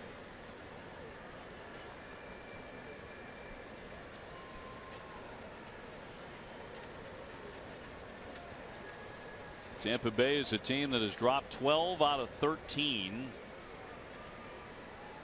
And 11 in a row, of course, at one stretch. Here's a throw back to first base, but will not get him. That one almost went down the right field line. Vasquez again making that pickoff attempt at first base, but the throw's going to be a little bit way in foul territory. And you can see Hanley there has to quickly get over there to make the play and keep it out of right field.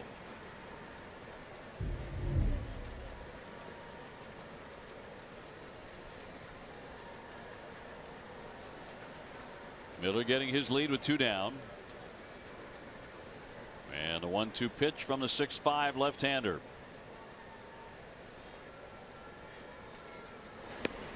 Swung on and missed. Down he goes, strike 3. 1 man left, 4-0.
The Red Sox don't have a hit yet. They're down 4-0. And John Farrell and John Hirschbeck, John, back and forth. After that last half inning, we did see David Price come in and talk with Hirschbeck as Vasquez fouls that one away. This is kind of a makeup. You know, I mean, Price knows that he made a mistake. He comes back in toward Hirschbeck and he wants to explain to him, I think, that, you know, I thought the ball was a strike. I know you've got a good strike zone. I apologize for going back and doing what I did. It's just making peace. And they had a long conversation. You know, it's not heated by any means. And I think it's Price being Price. You know, tell him, look, I made a mistake. I did the wrong thing. Hirschbeck explaining to him probably why he didn't call it a strike. And it's a very cordial conversation is the way it should be done. There's a line drive base hit. The first one of the day for the Red Sox. Vasquez has it as he stings that shot. And is 1 for 2. Now Vasquez gets a changeup that time and takes it back up the middle for the first hit of the day for the Boston Red Sox. So Vasquez, who was at the plate when Bradley got thrown out of third base trying to steal, picks up the first hit of the game for Boston. It is also the first time all afternoon the Red Sox have had a leadoff man on. Mookie Betts now. He has flied to left and popped up to second. And will take a strike. Mookie was 1 for 5 with a double last night. He hit the ball hard 3 times. He was robbed by the center fielder Jennings in the second on a leaping catch. He lined to right field into the warning track in the 7th. And had the double.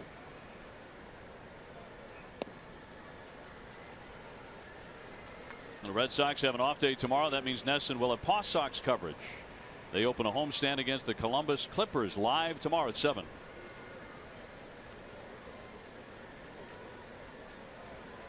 Betts continues to lead the majors in runs scored, but nothing today. And a breaking ball for a strike. He's had a good curveball today.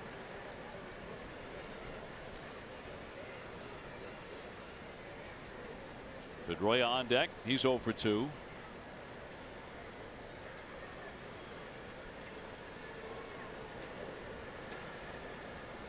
Vasquez on with nobody out and a 1-2 to Mookie Betts. And a foul ball off third.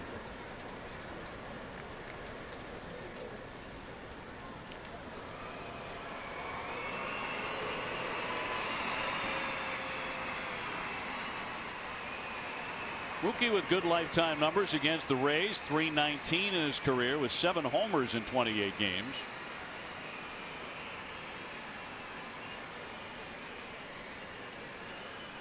Looking to follow up Vasquez hit.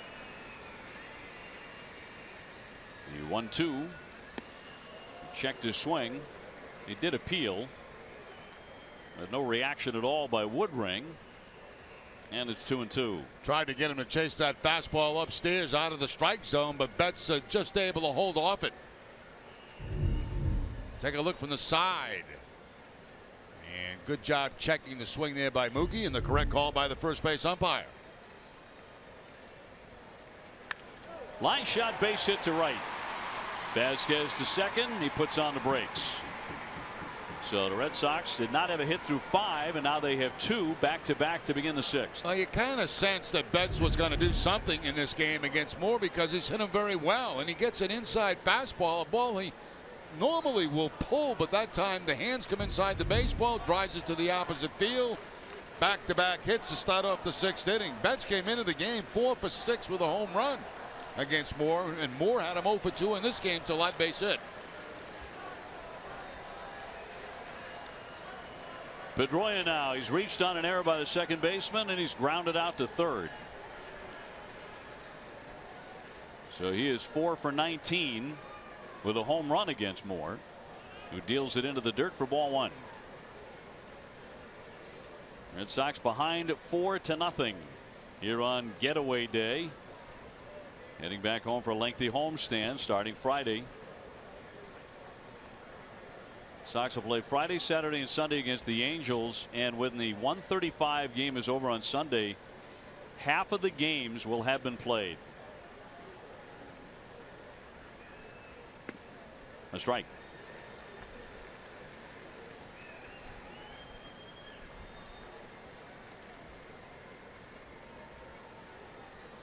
For Pedroia, the next extra base hit will be the 500th of his career.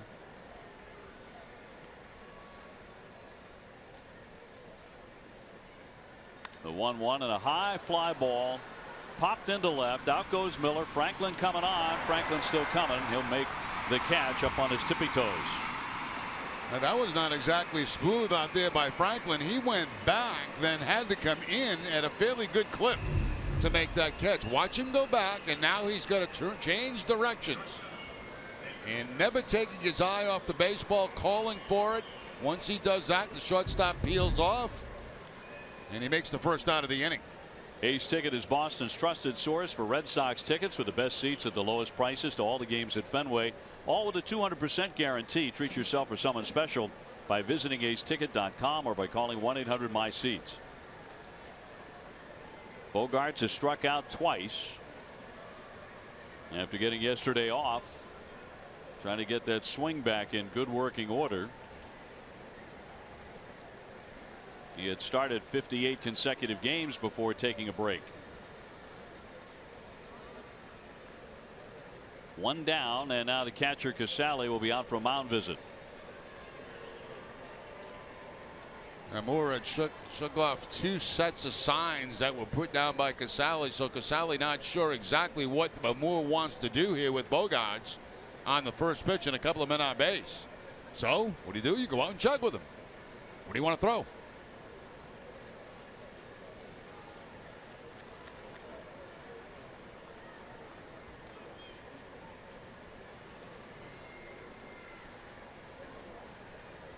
They lead away at first and second. Pumped in for a strike.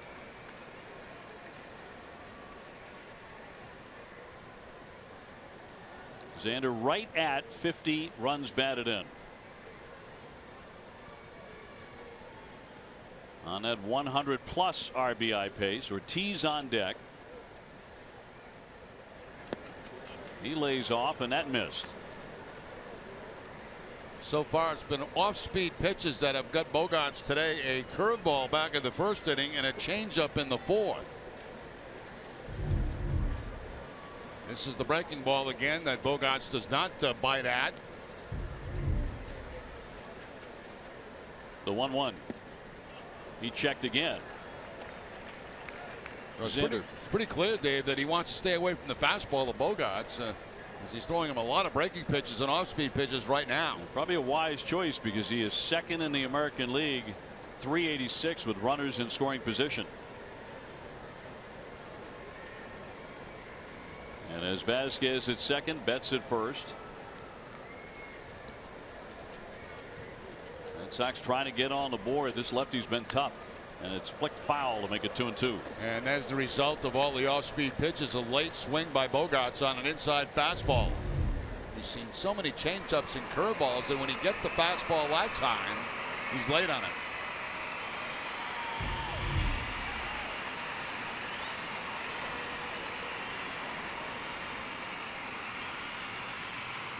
Now Moore has struck out Bogaerts twice.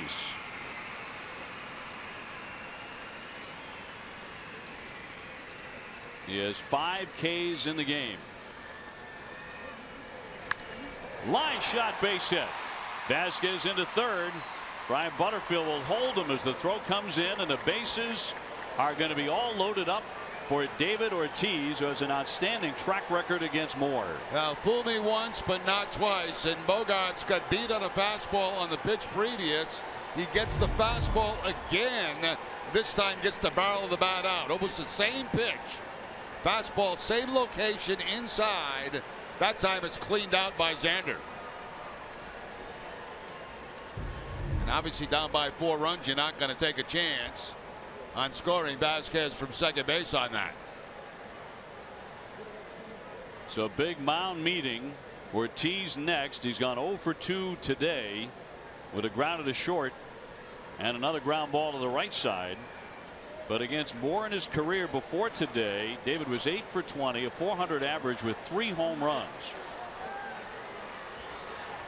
And he does have 11 career grand slams. If he can turn that trick again, this game will be tied.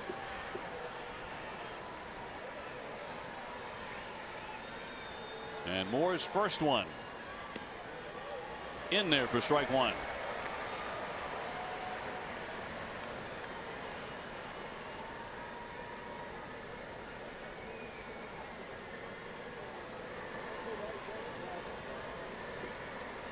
All filled up with one man out.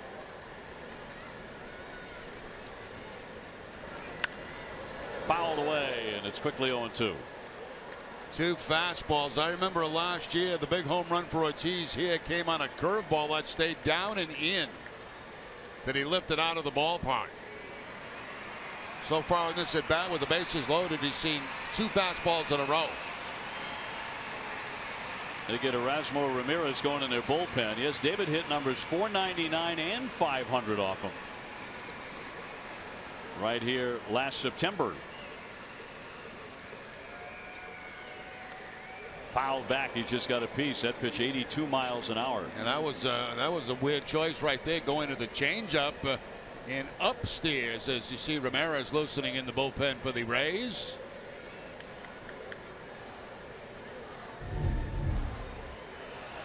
Changeup way up high. Vasquez, Betts, and Bogaerts filling up the bases. Third to first. One man out.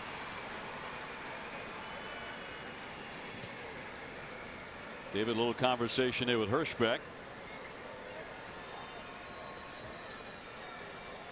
4-0 Tampa Bay in the sixth. And that pitch that Ortiz hit for a home run, the 500th, was a breaking ball down and in.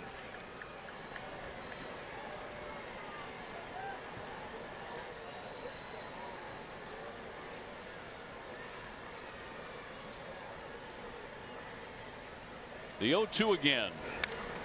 Popped him up. The third baseman has a play. Longoria behind the bag with the infield fly in effect. He puts it away. 2 down. Let's take a look at the pitch sequence they used against David Ortiz. Well aware of what he's done against him in the past. He's going to start him off with a fastball. That's for a strike.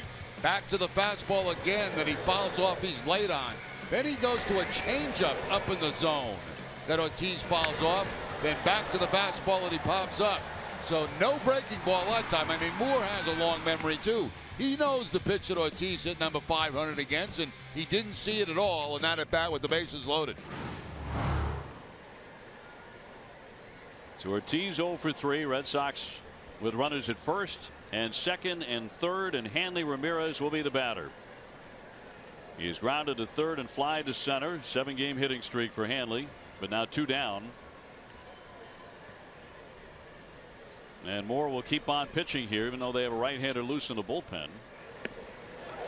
The helmet came off on a mighty cut for strike one. Now, Hanley trying to make it a 4-4 game with that swing.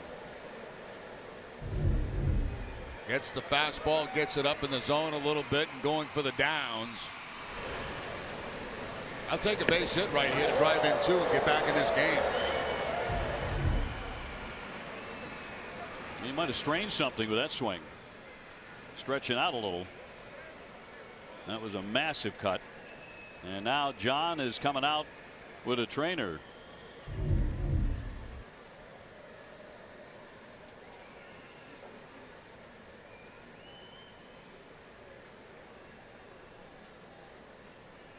I'm going to see if Hanley Ramirez can continue.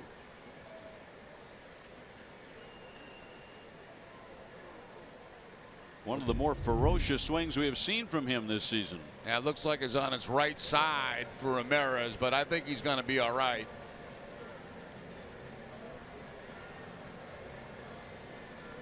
Top half of the 6th inning. Red Sox have the bases loaded, down 4-0. Been a rough start for Price. I'd say a very unusual start for Price because he has 9 strikeouts, but he's given up 4 runs, 6 hits. The Red Sox did not have a hit until this inning. Top of the 6th. Vasquez with a single, Betts with a single, Bogaerts with a single. That was interesting. Butterfield must have saw something because he told Hanley to check the baseball, and they did. They changed baseballs. So I don't know what Moore was doing with the baseball, maybe rubbing it up too much. Butterfield saw that and he told Hanley, check the baseball, and the result was they threw a new baseball out to Moore. Here's the 0-1 as he's back in, and a ball to make it 1-1.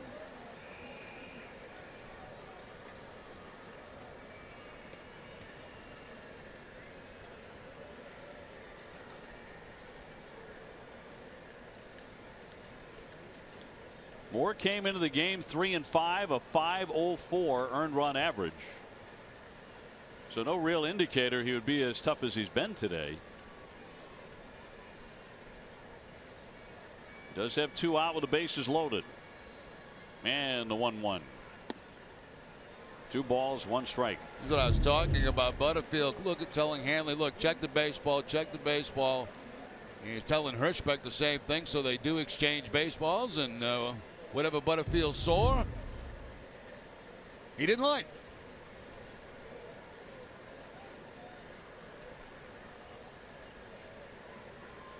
Here's the 2-1 to Hanley Ramirez. Popped up into right field. Geyer with an easy play. And a very frustrating inning. The Red Sox load him up and do not score. 4-0 Tampa Bay.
Red Sox Nation, is a reason why the Sox and the rest of America run on Dunkin', because Dunkin' iced coffee is consistently smooth and delicious.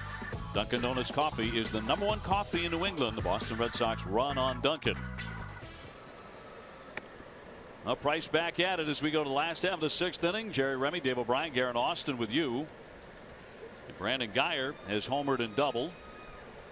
He has been troubled, just coming off the DL today after a hamstring injury. He flies that one to right field and it hangs up for Mookie Betts.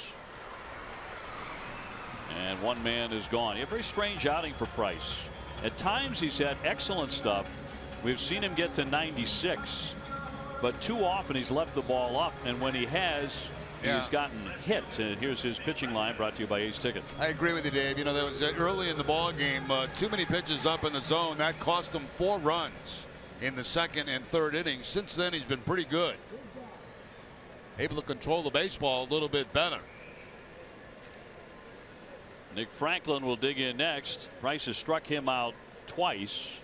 Now he's the 6th hitter. He's fanned twice. He's 0 for 2. The man behind him is the 7-man Casale. He has struck out twice.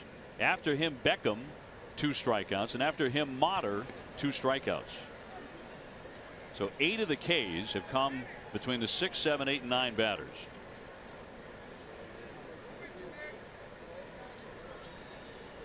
If only he had dominated the rest of the lineup like that.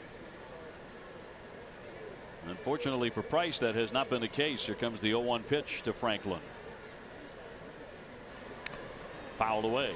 Now, on the other side of that, too, the Red Sox offense has been stymied today. I mean, by Moore. You know, that big opportunity last inning with bases loaded. Couldn't get a run in to get back in the game, or 2 runs to get back in the game. So even though Price has picked up his game as his time's going on, you're still looking at no runs on the board for the Red Sox offensively. Going for another strikeout here, trying to get to double digits today, and it's fouled off by Franklin, who had a 5 RBI game in the first game of this series.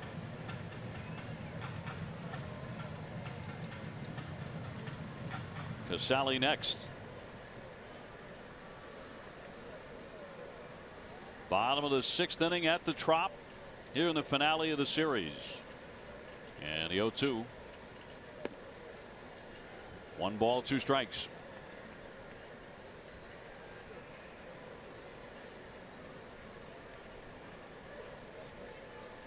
The Rays in the basement with a 32-44 record. The Red Sox are in second place at the moment, 4.5 behind Baltimore.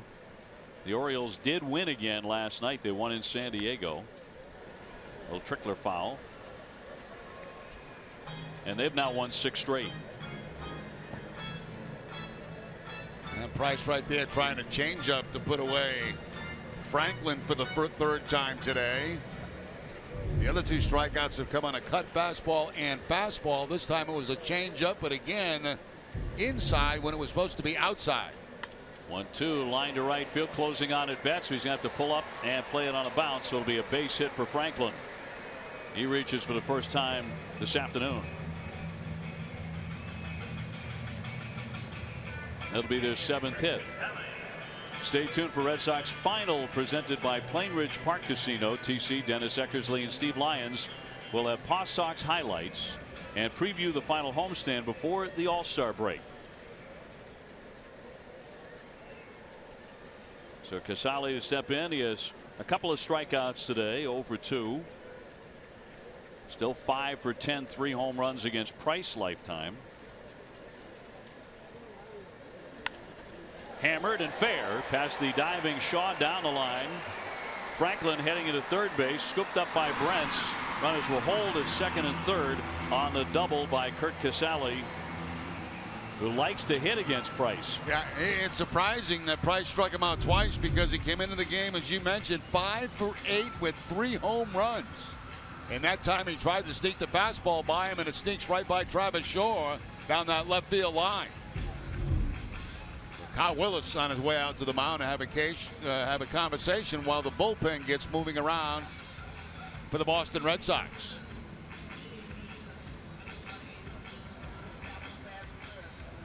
It'll be Hembree to get started.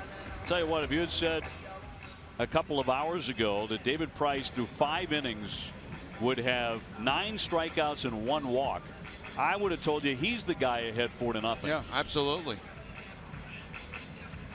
That is not the case today, and he's allowed 8 hits, including a home run.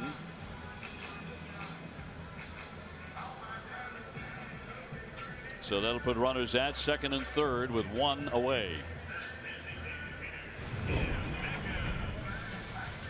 Now take a look at 4 of David Price's strikeouts on the afternoon against Casale. Remember, all these strikeouts against the bottom of the batting order. Against Beckham, Motter, and then Jennings. So I mean, it's kind of a strange setup. It's almost like he's facing, the bottom of the lineup, which is he's getting without a problem, but the top of the lineup has given him a problem. Tim Beckham now, he has struck out twice, 0 for 2. Infield in for the Red Sox. More trouble for Price.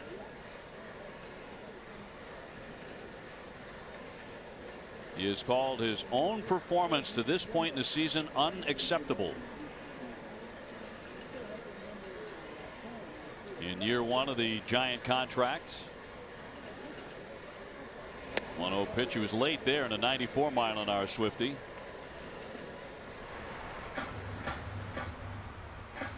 So 1 ball and 1 strike on Beckham, who has hit 3 home runs.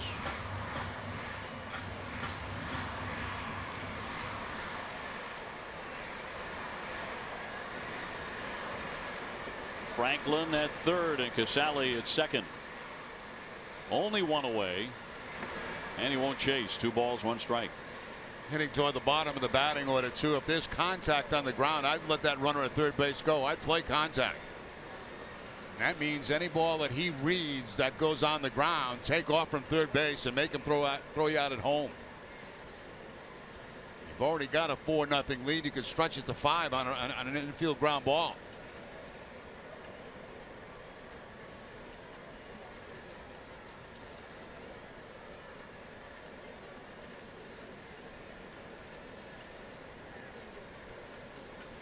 Look at that daytime ERA over 6.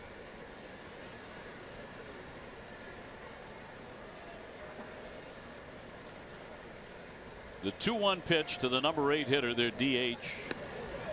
Late again, and it's 2-2. There's a case where you get away with a fastball that's up in the zone because it's got good velocity on it and it's high enough. 93 miles an hour at the top of the strike zone.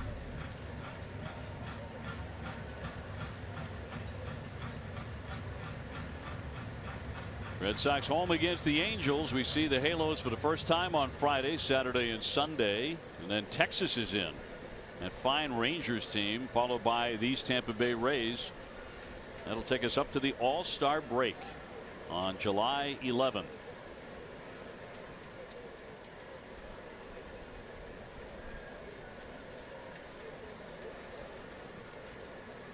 Two men in scoring position for Tampa Bay, already ahead 4-0. They have not scored since the 3rd. Here's the 2-2. And in there for strike 3. Got him looking. Number 10 for Price on the day. That's the hat trick today for Beckham, and all 3 of the strikeouts have come on the fastball from David Price. That ball at the bottom of the strike zone and right in the spot that Vasquez wanted it. So 1 more big out to get here in the 6th inning. Try to strand those men at 2nd and 3rd. Taylor Motter with a couple of strikeouts today, 0 for 2, hitting just 190. We are seeing a lot of very low batting averages, 6 through 9. That's the part of the order he has really eaten alive. A lot tougher time at the top of the order and the higher averages and the better hitters in there for a called strike. 97 pitches for him.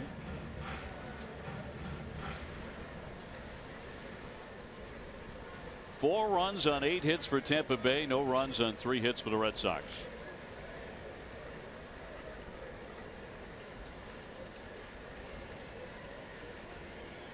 The 1-strike pitch off the outside, not by much, but the count moves to 1 ball and 1 strike. Forsythe next if it gets that far. He has 2 hits. He's the top of the order.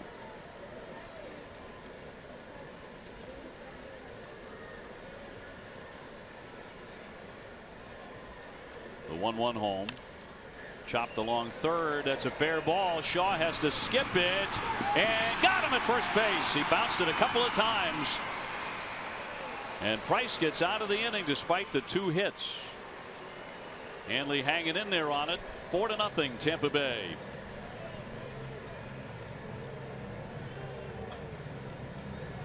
Out of there right now, Cash is waiting for the call from the clubhouse to see if he's going to challenge it. So we'll keep it right here. We'll check it out too. 2 hops. Hanley stretching.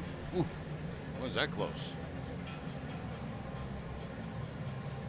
Another look, different angle. That looked like he got him. And in fact, that'll be the case. They will not challenge. Tampa Bay in front, 4-0.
Pitching line is brought to you by your Eastern Lexus dealers. He's been very tough today, allowing just 3 hits. He has 5 Ks.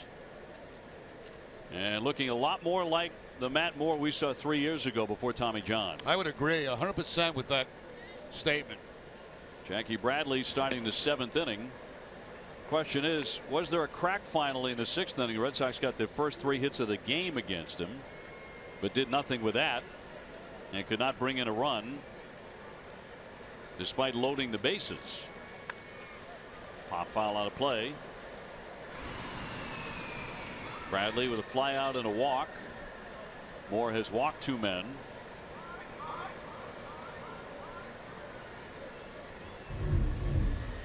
Jackie with a caught stealing, which made no sense. Down by 4 runs the time. I mean, that's kind of the time you got to wait for a big inning. One of the few chances the Sox have had today, the 0-2. Hammered foul.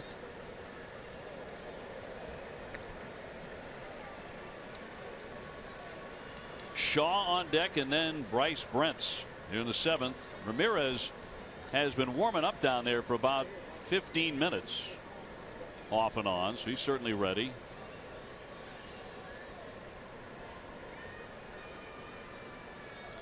And a cut and a miss, and down he goes. Casali will have to throw him out, and does to complete the K. 1 away in the Sox 7th.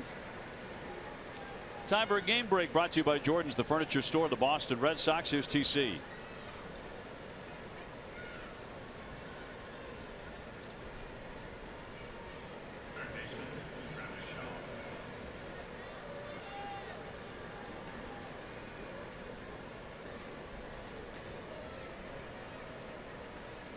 Tom, thank you very much. 1 man out, 6 Ks in the book for Moore on the day. He's gotten this man Travis Shaw twice. He almost hit him there, almost up and into the jersey for ball 1. Travis has been caught looking twice.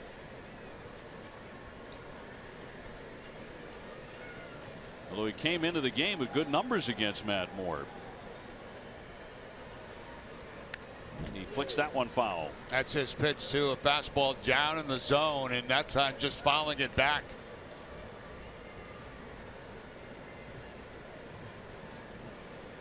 Shaw had been 5 for 7 with a home run and 3 RBIs against the lefty. 0 for 2 today. 1-1 pitch. Now 1-2. Now we'll see what they do with the count. 1 ball 2 strikes. Will he elevate the fastball against Shaw? That last pitch was a changeup.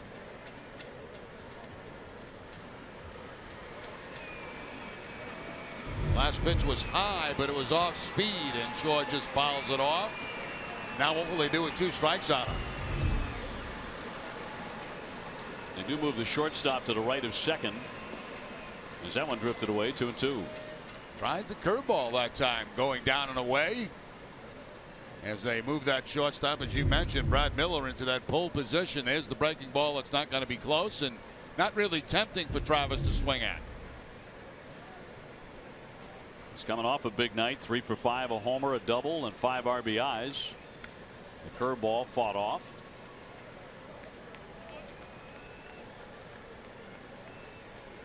Tell you what, the Red Sox have a lot of home games coming up in the month of July, beginning with that lengthy homestand. The Angels, Texas, and Tampa Bay. That's coming up starting Friday. Then the All-Star break, and then 3 against the Yankees right after the break, and then another long homestand. 2-2. So this is a ball club that has to pull it together and pull the pitching together and take advantage of all those home games, because Jerry, as you and I look at that schedule, August and September, that's nothing but road games. Yeah, really tough. High pop into left. Franklin cruising in. 2 down. At the Cancer Center at Beth Israel Deaconess Medical Center, doctors and scientists are working together on therapies of the future today. From developing new treatments to delivering leading compassionate care. Learn more at bidmc.org/cancer center. 2 quick outs for Bryce Brents, who has struck out looking and also taken ball 4.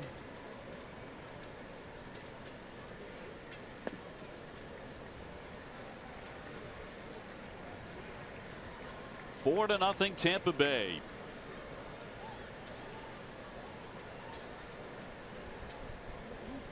They got 3 runs in the 3rd, and the score has been frozen 4-0 since.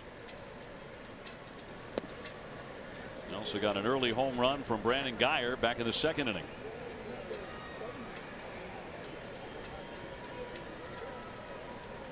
The 27-year-old Florida native. He's been impressive today. The 1-1.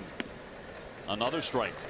Mixing it up beautifully. Yeah, that's what he's done all afternoon. You know, you can't say his stuff has been electric this afternoon, but he's done a great job mixing up his pitches, his fastball, his curveball, and his changeup. So it's hard. It's been hard for Red Sox hitters to sit on one pitch. Nobody on base and 2 down, and the 1-2. He pops it up on the right side of the diamond. Motter is there, and Forsythe is, and Forsythe will take it. And the Red Sox have another quiet inning. They go 1-2-3, 4-0 Tampa Bay.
It is brought to you by Southwest Airlines. Transparency, low fares, nothing to hide.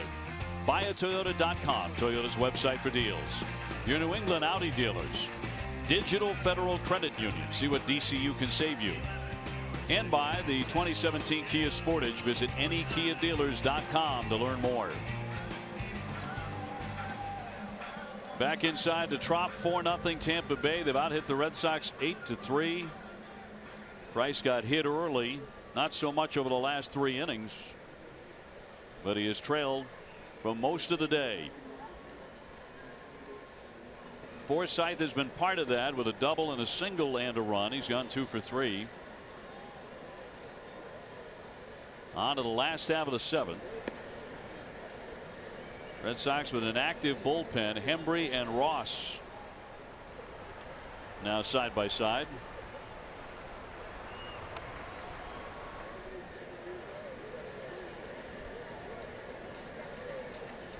The 0-1. 84 miles an hour sneaking by him with a changeup. Now back-to-back changeups. First 2 pitches of this at bat, both off speed by Price. We saw Matt Moore at the end of the top half of the 7th inning go down the dugout steps. He got a lot of high fives and congratulations from his mates. Stung toward right center field, but Jackie Bradley on a sinking liner will make the grab for the out. 1 away. Tonight at 10 on NESN Sports Today, Adam Pellerin and Gary Striewski. We'll hear back from Andy Brickley on what areas the Bruins need to improve the most in, and preview the Angels Red Sox series. That's tonight at 10 on NESN Sports Today, presented by People's United Bank. Well, the Red Sox cannot rally here today. They're going to have a losing road trip. They're going to go 2-4. Loop toward left center. That's going to find a home on the turf. And a base hit from Miller. He's 2 for 3 on the afternoon. Yeah, but on base 3 times. He's got 2 hits plus the walk. And out comes John Farrell. So it's going to wind up as 6 1/3 innings for Price. 4 earned runs and 9 hits. He did strike out 10. So it was a very strange day. Nowhere near as good as he needed to be, too. This call to the bullpen brought to you by Kia. It's Hembree coming in. We'll have more in a moment.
Sunday, in a special 4th of July episode of NESN Clubhouse presented by Delta Dental of Massachusetts, we explore the evolution of the World Series ring and learn how to customize a glove for an ambidextrous pitcher. Catch it all Sunday at noon. So Price giving way to Heath Hembree out of the bullpen to take on Longoria here after the base hit by Miller. That was the 9th of the day allowed by Price, and it was his last pitch. Hembree continues to throw it well, a .232 earned run average. Longoria is 1 for 3 with an RBI double off of his former roommate David Price.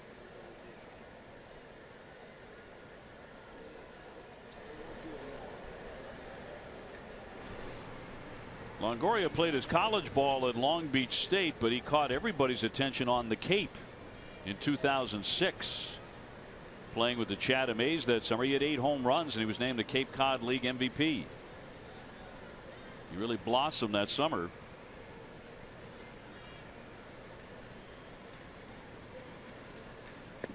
He'll take a strike.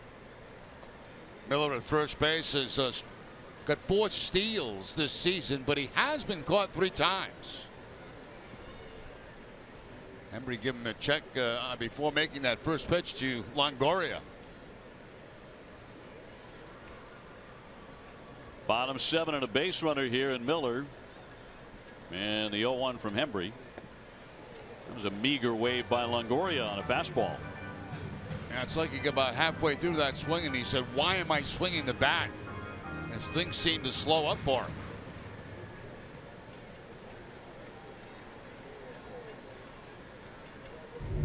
Fastball down and away from Longoria. Obviously not an area he was looking in, and when you wish you had made contact on. Oh, dude, just got a piece. Yeah, it would look a whole lot better if you did. Yeah, well, yeah, exactly. And it probably would end up as a ground ball double play or something.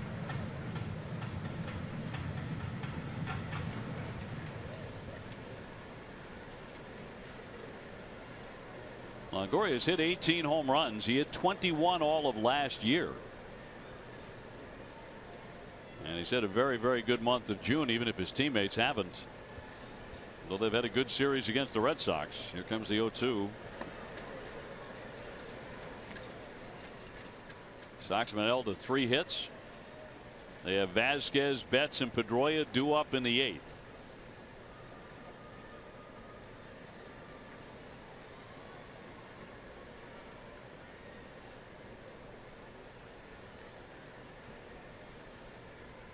Embry with a long look in. Looking for the strikeout. The 1-2. Fly to center. Jackie started back, now in. And there are 2 down.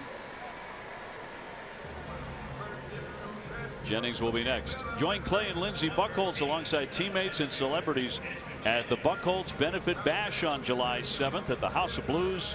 Tom Caron will be the host as country music stars Thompson Square and comedian Josh Wolf performs. Visit ClayBuchholzFoundation.org and get your tickets today and help improve the lives of children in need.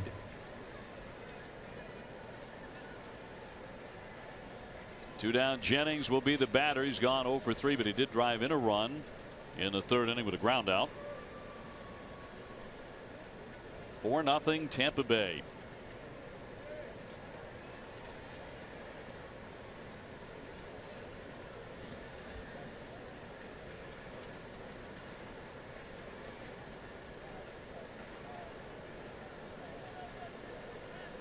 And Hembry's first one to him is waved at and missed. Hembry's got a good fastball. Last one at 95 miles an hour, throwing it right by Desmond Jennings. Hembry's done a good job for the Red Sox. He really has.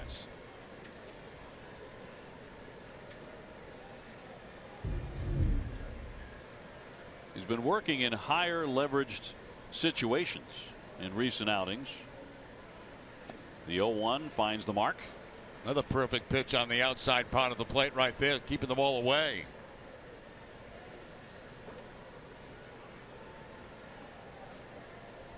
Likes that fastball as well as he should. It's up around 95 to 98.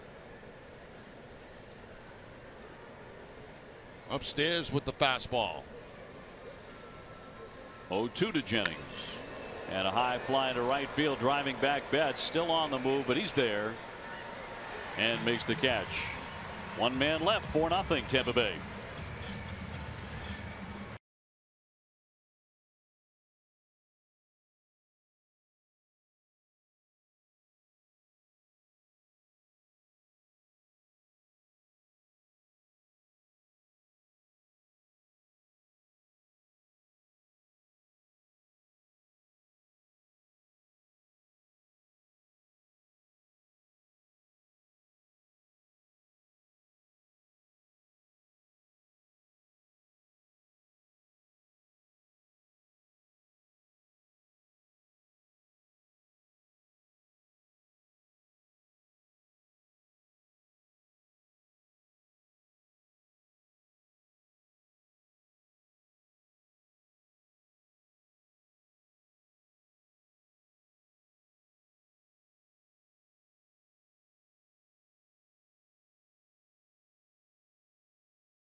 Weekdays at 5:30. Catch all the latest news from your favorite New England sports teams. NESN Live is presented by Cross Insurance.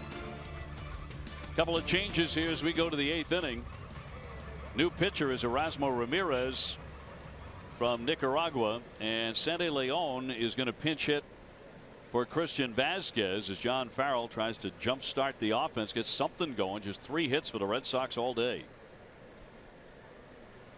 Vasquez did go 1 for 2. In fact, he was the first Red Sox batter to get a hit against Matt Moore, who went the first 7 and is in line for the victory, allowing no runs, 3 hits, striking out 6.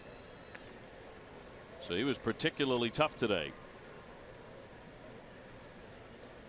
.483 average for Sandy. And it's Betts and Pedroia. Fouled back to the screen.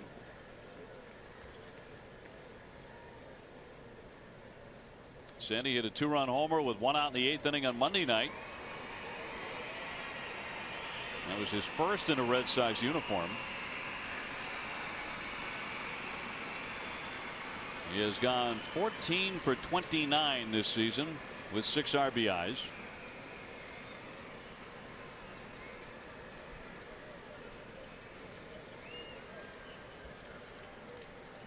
And the 0-2.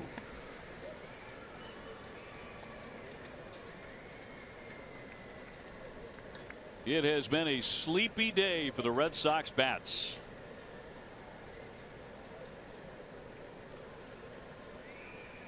One-two coming, and he chased, and that is strike 3. So Leon is out. Let's go down to Garen. OB Jerry, Red Sox fans can fill out their 2016 Esurance MLB All-Star Game ballots now at redsox.com. You can vote up to 35 times, and voting ends tomorrow night. A number of Red Sox players are in the hunt, so be sure and vote at redsox.com/vote. And guys, I was talking with Stephen Wright the other day, and he said, don't even ask me about it. Talk to me about All-Star Game next week. Doesn't even want to hear it. That's right. Well, he's got a start coming up and a big one, trying to bounce back. He's 8-5, a 2.18 ERA. He goes on Friday after the off day against the Angels. We don't want to jinx any opportunity there. No, that could be a very big start for Stephen Wright as far as making the All-Star team. Right, that last start before the break. Betts is 1 for 3 into center field, coming on Jennings to put that away. 2 fast outs again. Actually, not the last start before the break, but before they start picking the team, I should say, to Stephen Wright. He's going to get very, very serious consideration. Ned Yost will make that decision. He'll be the American League skipper for the game in San Diego. Pedroia now 0 for 3. He's reached on an error, ground to the third, and flied out to left. We are in the 8th, and the Red Sox are down 4.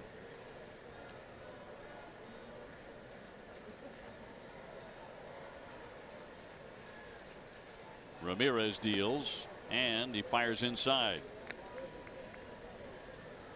The campers really came through today for Tampa Bay. 24,110 in the stands. Our biggest crowd of the series. Line shot foul.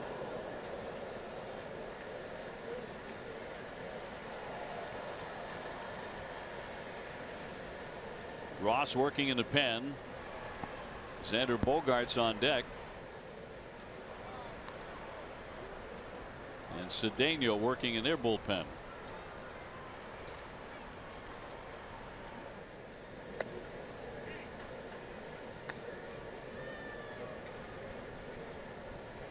If you're just joining us, David Price was on the hill for 6 1/3. He surrendered 4 runs, 9 hits. He struck out 10.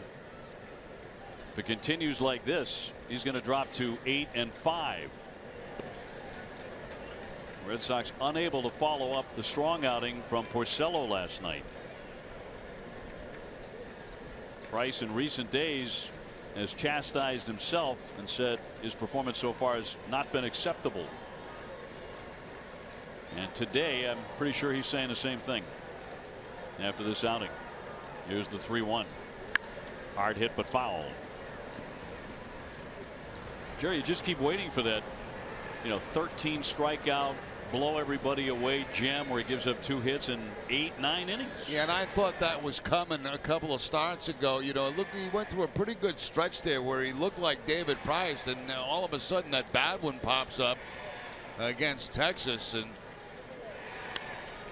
that one's off the pitcher, kicked toward third base. That one got Ramirez, and on at first base with a base hit will be Dustin Pedroia. That one bit him. Right back up the middle for Pedroia, right off the backside, right off the butt, it looks like, of Ramirez. He tries to track it down, but no way they're going to get Pedroia at first base. Plenty of padding back there for Ramirez.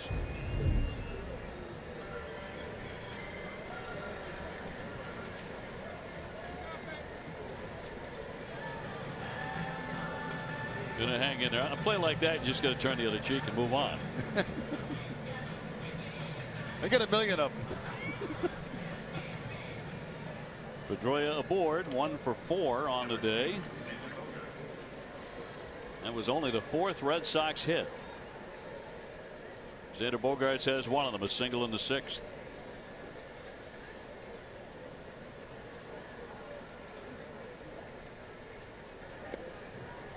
And he drills in strike 1 at 82 miles an hour.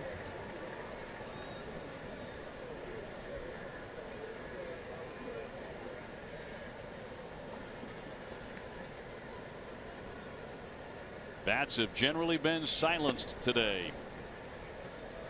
Thanks to Matt Moore's performance, 7 innings, no runs, 3 hits, 6 Ks. He looks like he's getting closer and closer to the version of Moore that we saw before Tommy John surgery. We may see him again very soon, too. 1-1, a blooper foul, and the bat goes flying toward the camera well and then bounces into the stands down that left side near the Red Sox dugout. And a fan comes up with it. Yeah, bouncing all over the place. The security guard over his head and into the stands, where at least an American League fan got it. Clearly. Nice play, too. See if he gets to keep it. I think, see the lady on the right there that's holding the sign? She's trying to make a deal for a Poppy bat. Something from Poppy, she says. Yeah, she's sticking to her guns, too. No surprise there. 2 down. And in there for strike 3. Xander Bogaerts, fans for the 3rd time today. Still 4-0 Tampa Bay.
It is brought to you by Southwest Airlines. Transparency, low fares, and nothing to hide.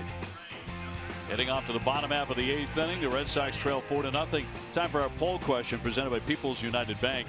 We see what topics people can vote on to hear Jerry talk about tonight on NESN Sports Today. Price's outing, more quieting the Sox bats, or a recap of this road trip, which the Red Sox coming into today, hoped would end at 3-3. Right now it's looking like 2-4.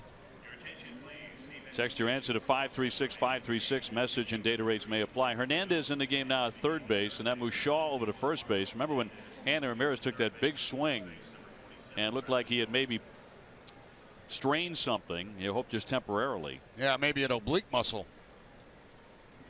Leon also taken over behind the plate after he came on to hit. And Geyer, the batter, here in the bottom of the 8th inning. He's blasted a home run that came off Price in the second. He's also doubled in a run.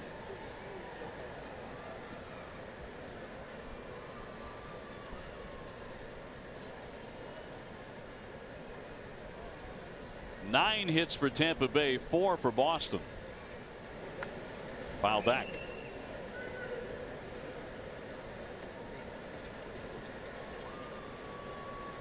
And with all the Red Sox fans here at Tropicana Field in these 3 games, it's been awfully quiet until they start playing the music or ringing the cowbells or whatever. The Thundersticks today with the kids, so many kids here. The Sox fans have had very little to cheer about, really. Foul ball, and he was still inside the batter's box when it came up to hit him, so just a foul and the count 0-2. Yeah, that ball bouncing back up and getting Geyer right in the face. As that slider away, tops it, comes back and right under the right eye.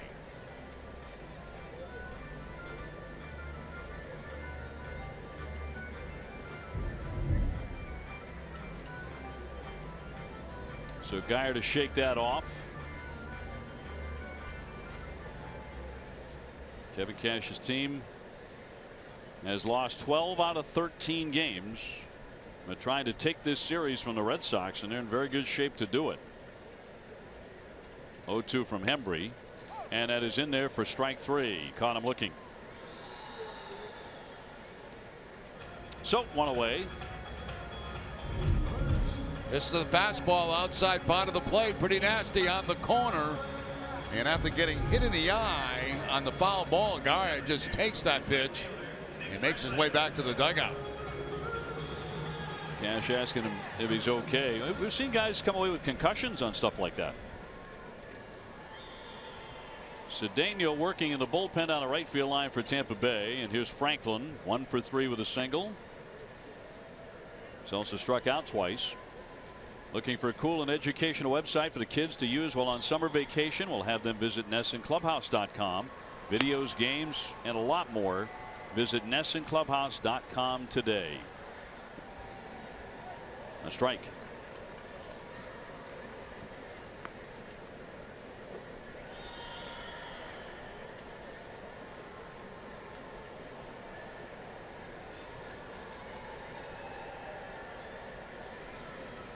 When we go to the 9th inning, it'll be Ortiz, Hernandez, and Bradley due up for the Red Sox. Punch to the right side. Pedroia with the stop. 2 up, 2 down. Doma's Dining Playbook Saturday morning at 9 on NESN. Billy and Jenny take you on a journey at the intersection of where sports and dining meet. Dining Playbook on NESN, driven by your New England Chevy dealers. 2 fast outs will bring up Curt Casali, who has gone 1 for 3. He's another guy that David Price struck out twice. He also did that with Franklin, Beckham, and Motter. So in that sense, Jerry, it was a very strange outing for Price because he had 10 strikeouts. Yeah, but a lot of those strikeouts were against guys that are hitting like 200, under 200. That's where a number of the strikeouts came at the bottom of the order. You take them any way you can get them. But the guys that swing the bat a little bit better had some pretty good contact against them today. Yeah, that's true. The top of the order, guys like Forsythe, who's hitting almost 300. He had 2 hits. Miller hitting about 250, 2 hits. Longoria about 280. He had a big double. Geyer hitting in the 270s. He had 2 hits.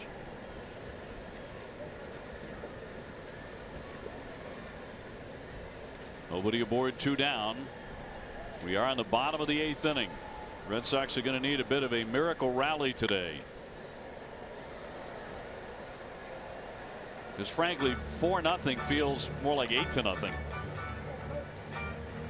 Yeah, the Red Sox bats have been so quiet, only 4 hits on the afternoon, and they had that one opportunity where they had the bases loaded back early in the ball game, about mid-game, and they could not score.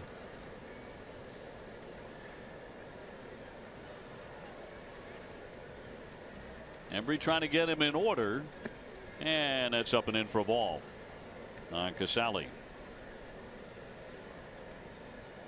Sox and the Angels at Fenway on Friday night. Stephen Wright will go in at 8-5 with a 2.18 ERA.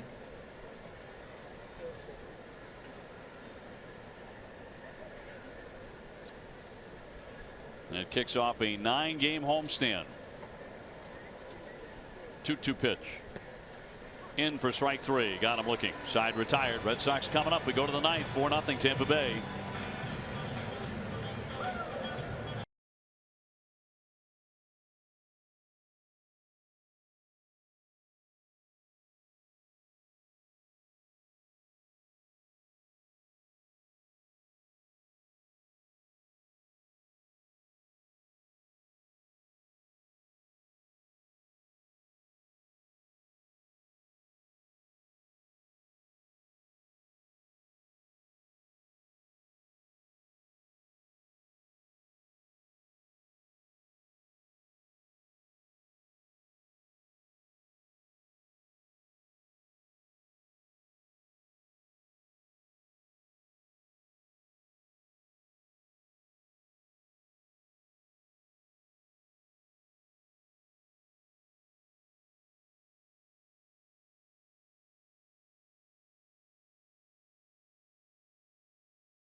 It's brought to you by Xfinity, and right now David Price is on the hook, and if he loses both starts on this trip.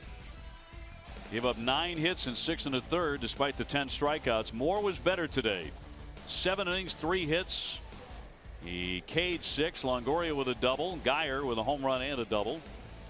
Number of changes here. Xavier Cedeno, the left-hander. That one punched into center field, coming on Jennings. It'll drop down for a base hit for David Ortiz, his first of the day. So the Red Sox have the first man on in the 9th inning. Motter moves over from first base to left field, and the new first baseman is Logan Morrison for the Rays.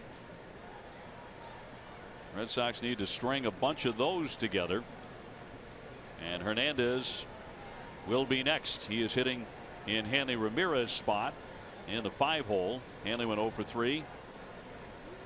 And we've not received an update on what might have happened with Hanley. He took a huge swing and then started stretching a bit. Did remain in the game for a while, but now out. Look back at the swing by Hanley Ramirez, and as he swings through, it doesn't look like there's anything wrong there, but he started to stretch out after that and eventually had to come out of the ball game. 1-0 is fouled back out of play. Closer look at Cedeno. 32 appearances as of now, 3-2, the .391 earned run average.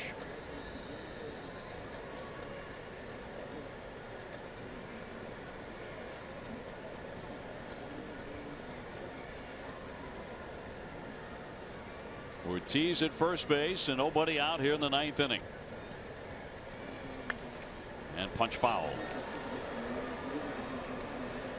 Speedway is proud to be New England's first choice for value and convenience. For every Red Sox homer this season, Speedway donates $500 to Boston's Children's Hospital.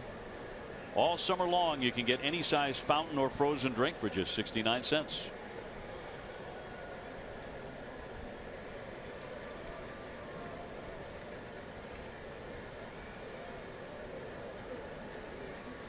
And a 1-2 to Marco Hernandez is up high. That swing by Hanley Ramirez, that had chiropractors all over Boston on speed dial. Wonder if it's the back. Yeah, you know, that can be, if it's an oblique, that can be a very painful thing that can hang around for a long time. So we'll just have to wait and see what the report is after the game. 2-2, a cut and a miss, down to go strike 3. 1 away for the Red Sox in the 9th. Jackie Bradley on his way up. So this will be a lefty-lefty duel.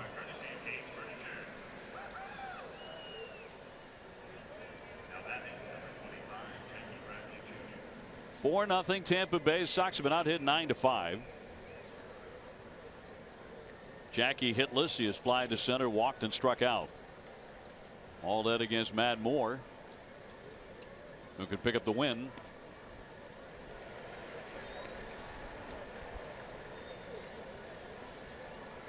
Friday at 6. Don't miss Red Sox first pitch, presented by Joseph Abboud, available at Men's Warehouse. TC and Steve Lyons preview the game on the field and alongside Red Sox chairman Tom Werner. That'll be on Friday. 1-1.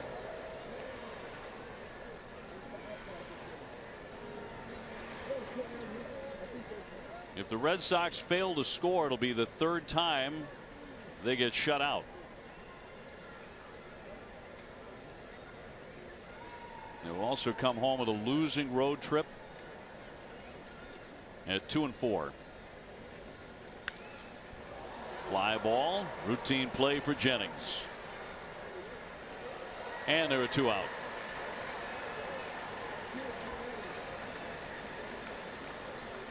Jerry, you were hoping last night might be a turning point, given the way Porcello pitched and coming off the team meeting after a dismal loss here, but one more out and the Red Sox come to Tampa Bay and lose the series. Yeah, this game kind of reflects the whole road trip, doesn't it? I mean, it was a big win last night, obviously. Porcello doing what he had to do in that game to get the Red Sox back on track, but no momentum going into the next day.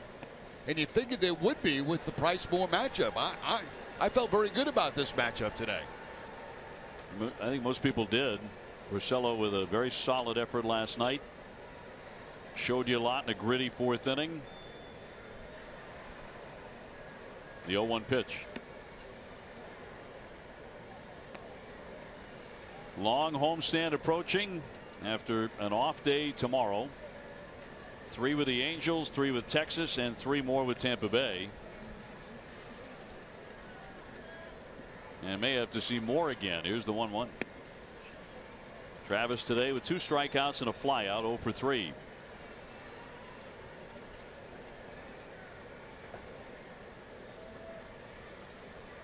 Ortiz on at first base, but 2 men out. Off the end of the bat, little dribbler foul to make it 2-2, and they have 1 more strike to get.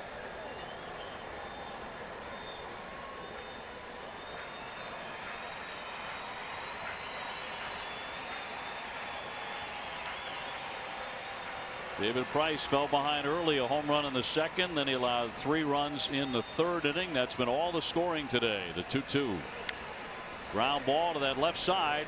Force play will end the ball game, and the Red Sox are shut out for the 3rd time this year, and they dropped the series against a team that could not have been struggling anymore. The 11-game losing skid for Tampa Bay, and yet they take 2 out of 3, TC, here inside Tropicana Field.